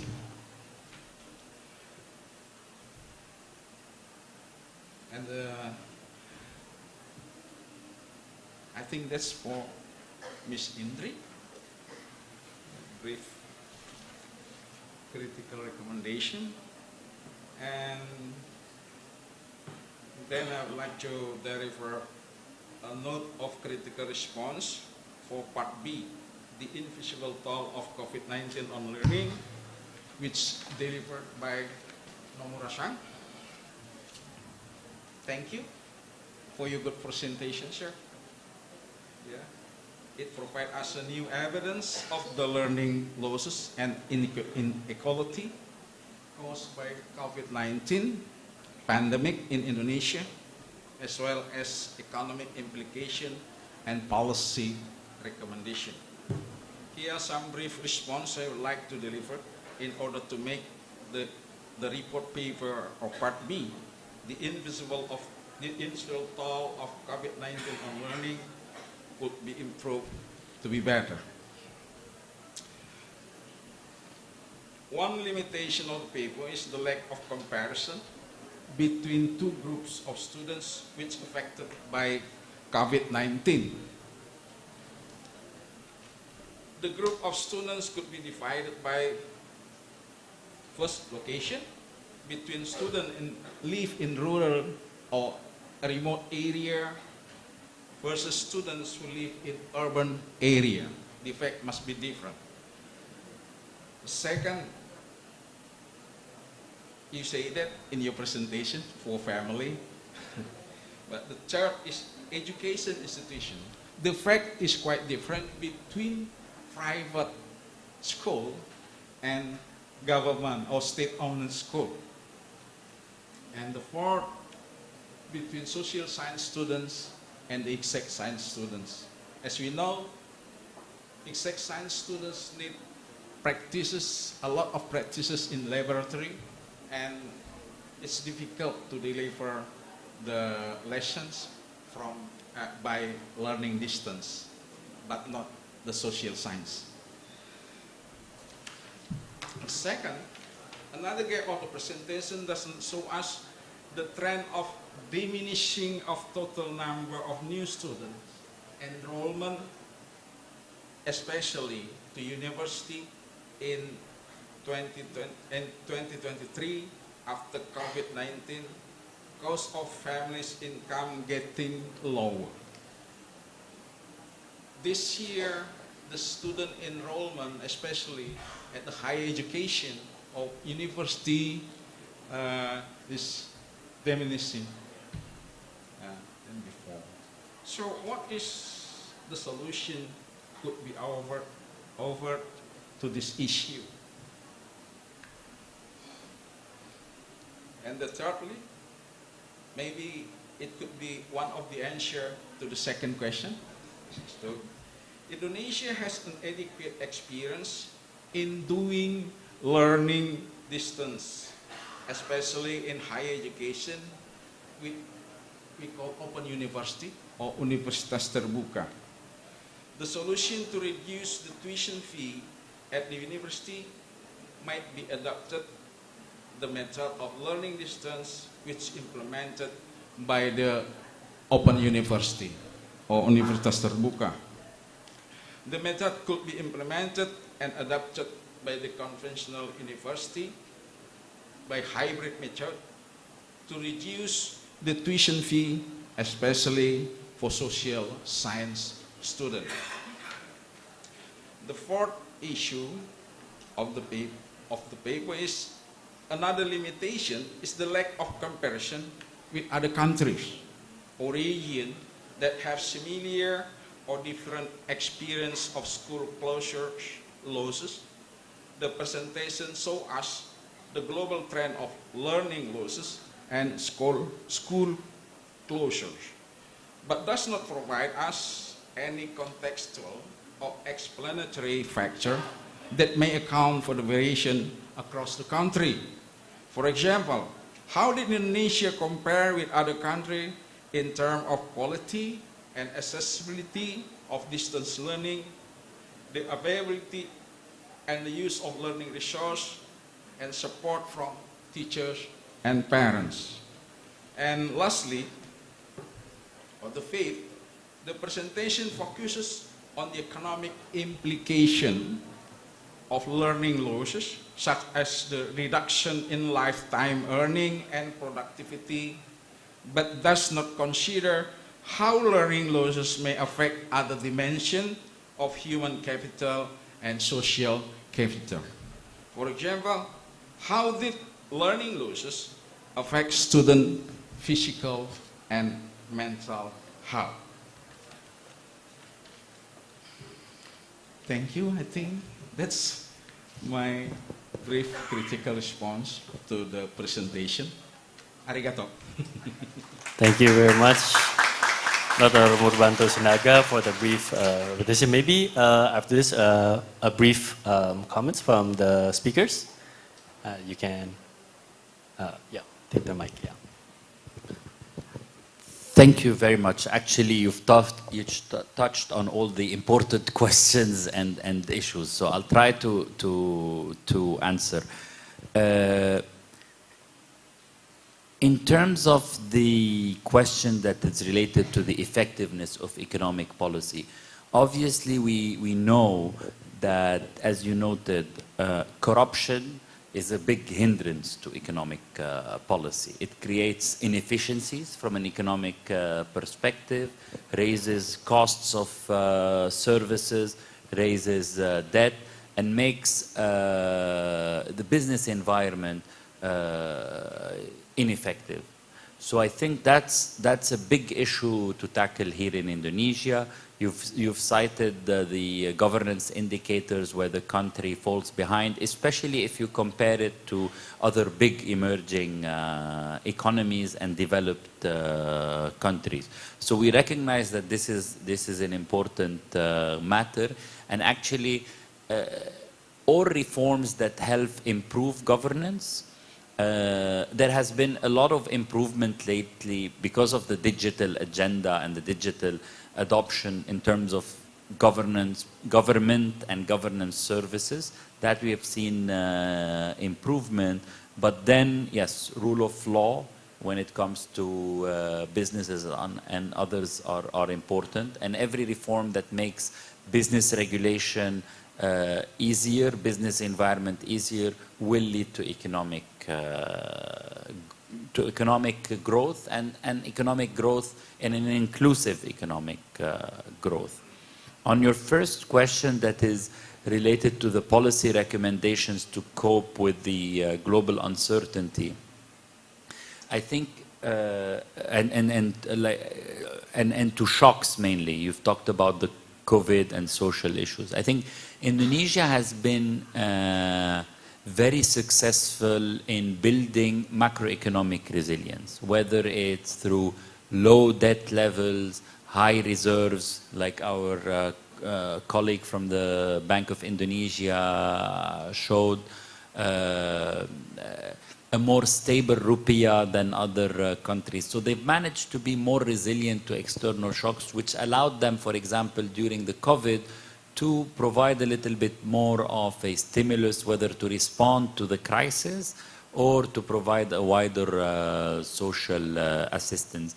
But the idea is now it is the time to do more structural reforms, things that are related to an economy that is more competitive, businesses competing not among each other and globally, because and that's why we're talking about, in the report, we're talking about second generation reforms that are not necessarily linked to access, but that are linked to improving quality, for example, in education, in human capital, etc., opening competition with the global market, and focusing on sectors with very high value added, especially in the services sector. Because what we see, for example, one, to me, a worrying trend is that comes from the labor market. When you look at COVID has had scars in terms of labor market income, whether it's jobs, hours worked, reduced income. Now we've seen some of the recovery, but we've seen many jobs created, for example, in low value added services, the gig economy. We've seen more elder people going back to the labor market. So these are signs of problematic signs of scarring from, and these will require a different type of intervention, more in-depth ones. Maybe Dira, you want to tackle the fiscal policy question? Yes, thank you, Oil. So you mentioned about the gap in the presentation on the fiscal policy, and that's a very good observation. So in Indonesia, the fiscal policy is actually geared more towards the shock absorber, the automatic stabilizer, and when there's shock, it can help the economy to survive, to sustain. But actually, fiscal policy is not, in Indonesia, is not really enough to support growth. And this is partially due to structural issues, structural problems in the fiscal policy itself. Because of the low spending, government spending is around 14–15% of GDP, and the low quality of spending. And why the spending by the government is low is due to the low revenue collection. So actually in Indonesia, fiscal policy is more pro-cyclical because it depends on the revenue. When commodity price is high, when economy is good, it creates more revenue and then create more spending. But I think what is more important is that how Indonesia can actually increase its revenue collection so that it will like broaden or increase the sources of spending to support economic growth. And yeah, just to compare, for a comparison, that in Indonesia, tax collection is only 10% of GDP, while on average, yes, and while on average of emerging and developing economies, it's around 16% of GDP. So it creates a lot of gap, and it has not so much capacity to actually support growth. So yeah, I think we need to also focus on the source of spending, on the revenue, so that it can also, so fiscal policy can actually functions not only to stabilization of the economy, but also to support the economy to grow. Yeah, I'll stop there. Yeah, Mr. Shin. Thank you very much. Excellent questions. Very helpful for us to think further. What are the questions remaining after we did this study? So thank you very much. Very briefly on a few points you touched on. So this study is the first part of the analysis. We collected the data. We showed only the sort of headline numbers.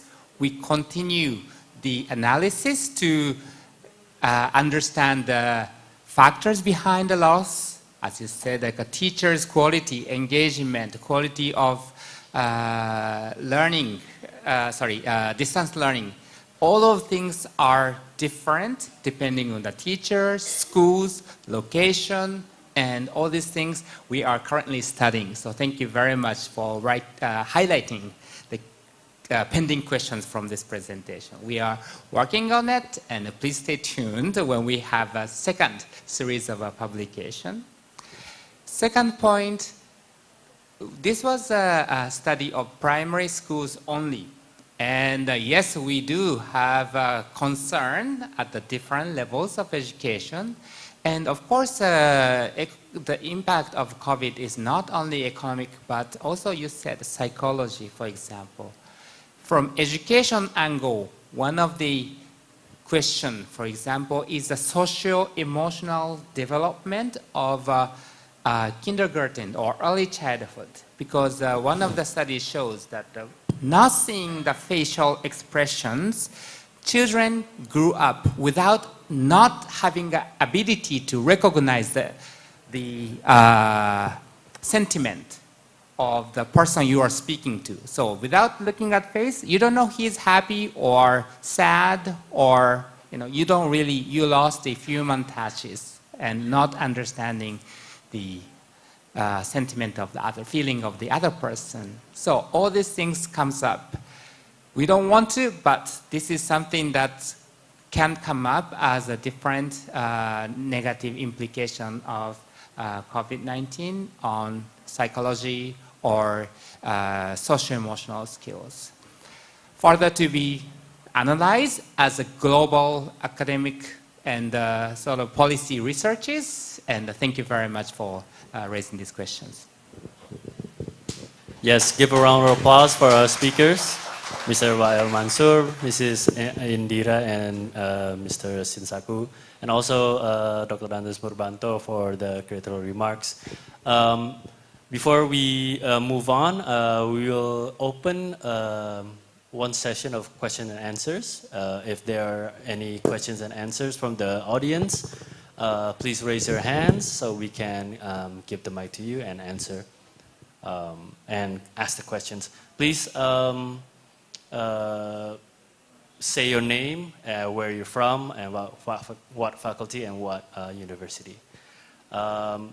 Boleh juga dalam bahasa Indonesia, nanti akan saya coba translatekan kepada narasumber kita. Ya, silakan. Jika ada pertanyaan. Ya, satu dari belakang. Satu lagi di depan, oke? Dua.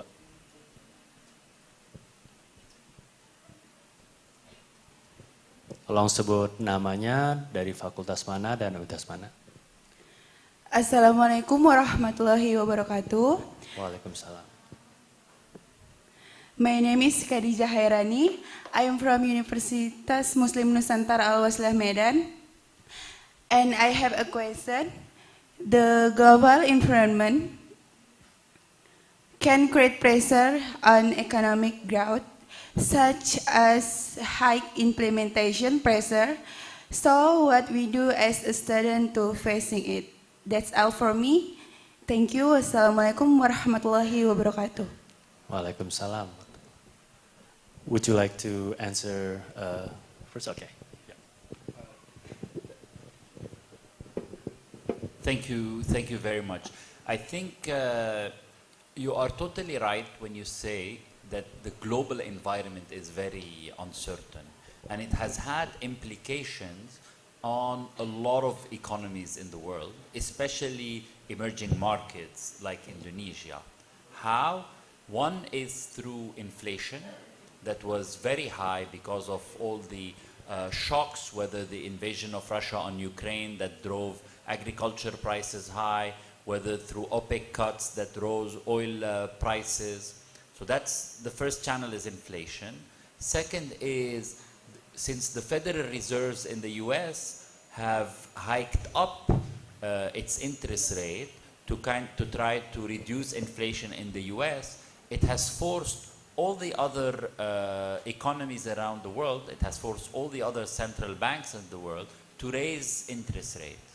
And when they raise interest rates to try to control inflation, what happens is that the cost of borrowing, whether it's for firms, for households, or for government, become more expensive. So money is no longer cheap, right? Money and getting financing is now more expensive.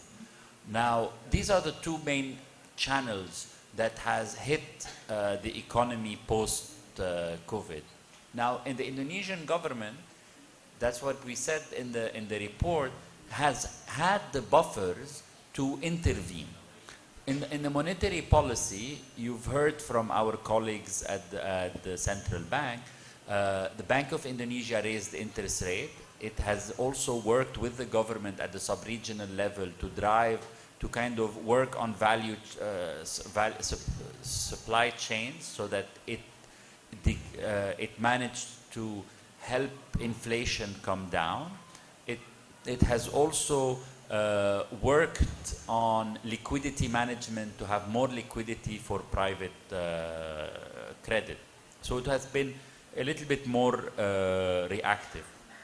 Fiscal policy has also been level that is relatively good. A 5% growth is probably not what the Indonesian economy can grow and should grow to reach its objective. But if you look at the global, all other countries, and if you look at what's happening at the global economy, I think Indonesia has been successful in weathering the prices, the shocks, given its prudent macroeconomic policies. Thank you very much, Mr. Wael. Second question, please. Hello, my name is Taisha Nabila. I'm from Faculty of Economics and Business, Universitas Sumatera Utara.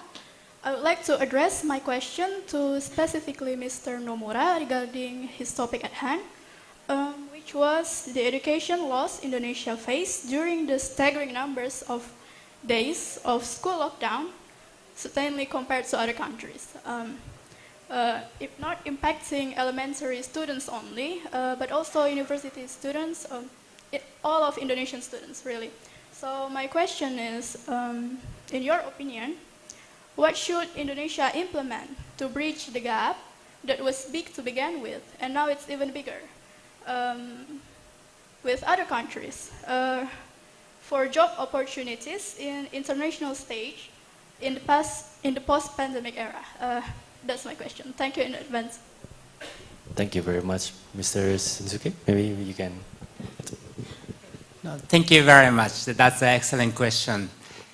And yes, everybody's impacted, right? And we talk about labor market, but the labor force, workers are also impacted, such as losing job, changing job, right? Education. So students at all levels were impacted in their learning processes. Yes. So the number of school closure has, of course, the university students have a different ability to mitigate the impact of physical school closure. So that number that I presented is the number of days that schools were asked to physically close or not open or not operate in campus. That's what it is. Primary school students are not able to use Zoom regularly, or the schools is not equipped with this kind of online facilities. The impact was actually larger on them. We expect the university students or secondary students even were able to manage the situation better. For example, if you give one book to grade 1 and tell him or her, study, but they cannot read, I cannot study, they cannot study on their own without the parental help. But for grade 11, grade 12 students, this is a textbook, read. Then they can somehow manage. We expect a different degree of impact for different age or different grade of students. However, another perspective is that the grade 11, grade 12 students of that time have less time to recover from learning loss before entering a labor market. Grade 1 students, you still have 10 years to recover the loss that they, learning loss, as long as we have a good education policy to support the recovery. So you had your second question, how can we support that? The first is that we still have to have a catch-up learning program, especially those who didn't have proper learning opportunities. So this is a specific support to children who didn't have internet access or who are poor and didn't have a good learning experience. The government's responsibility is to make sure children of Indonesia, everybody has, they have a right for the education and that right is served. So that's the first priority that we are discussing with the government of Indonesia. Yet, everybody has different, impacted differently, and all the solutions is different. And of course, university have the university solution to support their own students.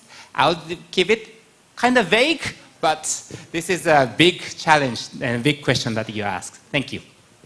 Yes, thank you very much, Mr. Shin. I also got word that we have Mr. Prayudi also have a remarks. Maybe I can give the floor to you. Silakan Pak Prayudi. Thank you, Pak. I have 2 points. First, answering the questions from the intervention point from Pak Murbanto Sinaga, which is great. I'll speak that in English. For the second one, for the youth, that I may speak that with Indonesia for them to understand better. The first one, I truly agree with you, Pak, and I'd like to see that from the positive perspective. Like even for looking the exchange rate, for example, there's a lot of definitions of that, but the best way to look at that is as forward-looking asset prices. So you are true, Pa. If we have a good governance, like good institution quality, good credibility, a reputation, follow the rule of law, so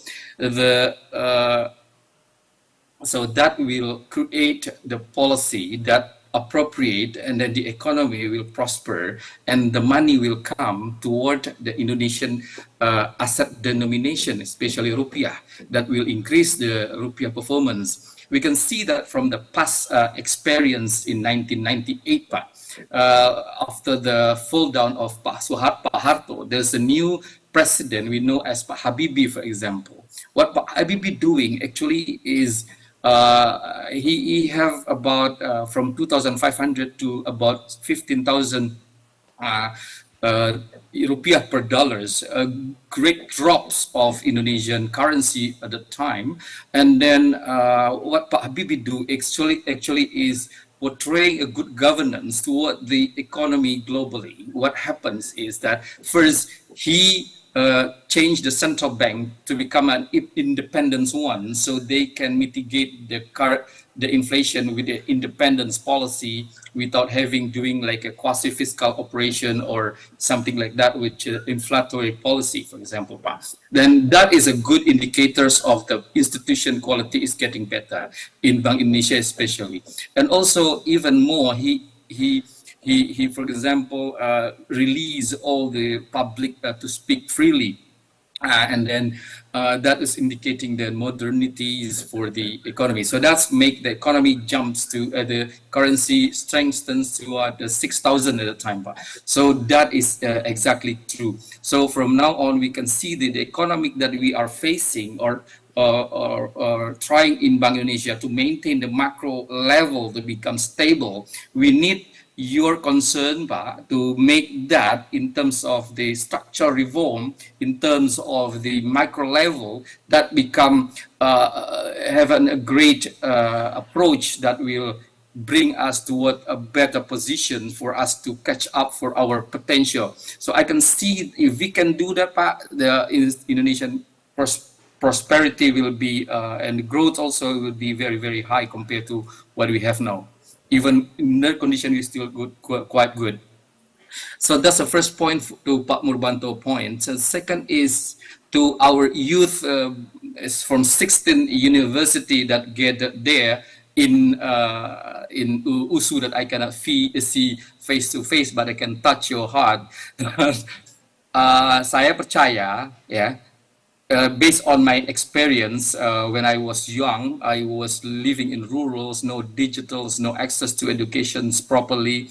At the time, even under that condition, if you have strong will in your heart, strong, we say, aim, bercita-cita tinggi dan sungguh-sungguh, itu segala jalan akan ditemukan untuk mendapatkan itu. Jadi, in one side, the government, the facility from the parents is one side.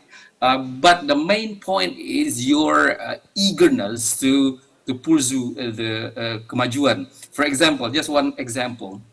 I can't, when I want in IPB Bogor, for example, at the time, I can't learn English because I can't have the facility like digital access to that, like YouTube.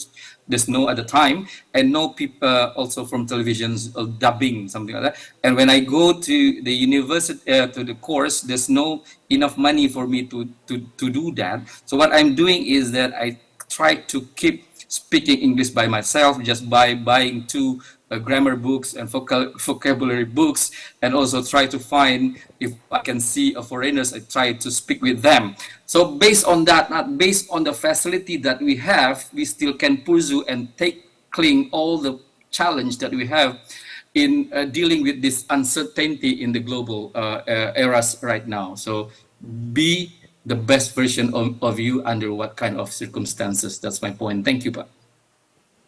Thank you very much, Mr. Prayudi, for the remarks. And everybody give a round of applause to all of our speakers and also panelists.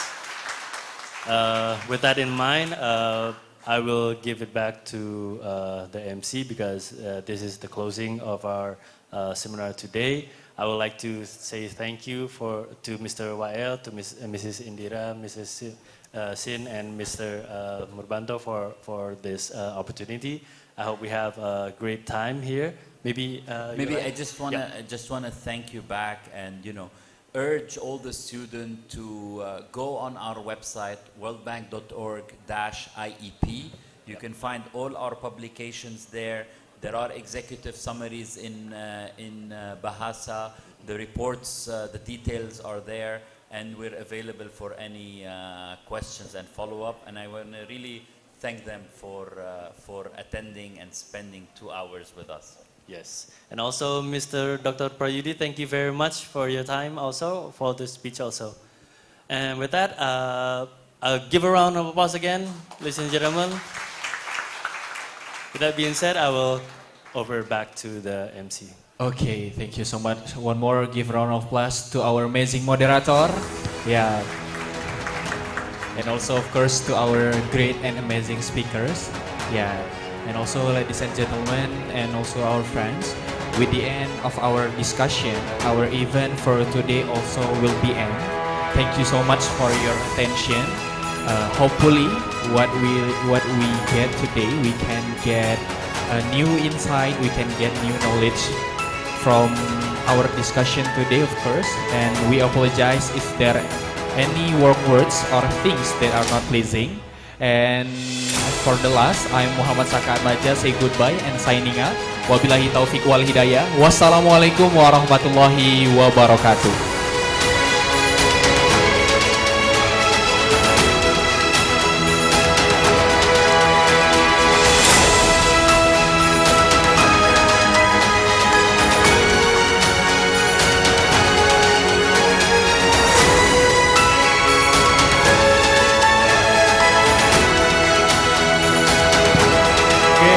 Ya, jadi bapak-bapak dulu yang belakang tenang, yang bapak dosen dulu silakan keluar supaya rapi ya.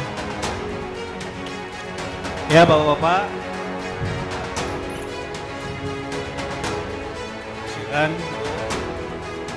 Oke, silakan bapak ibu. Sabar ya, yang masih kuat dulu ya. Oke. Oke ya.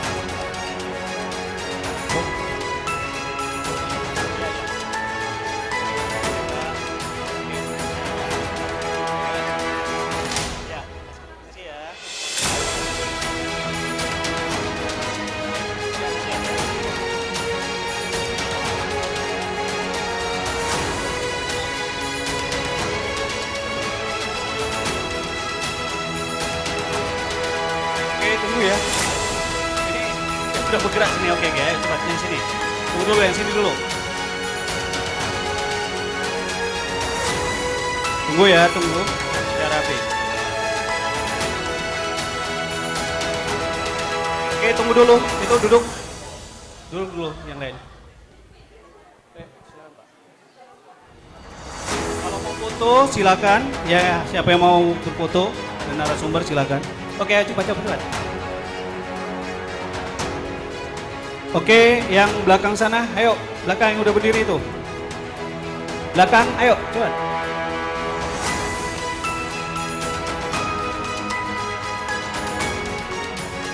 Oke, cepat itu. Tunggu dulu, sana tunggu dulu. Duduk. Duduk dulu. Di sini.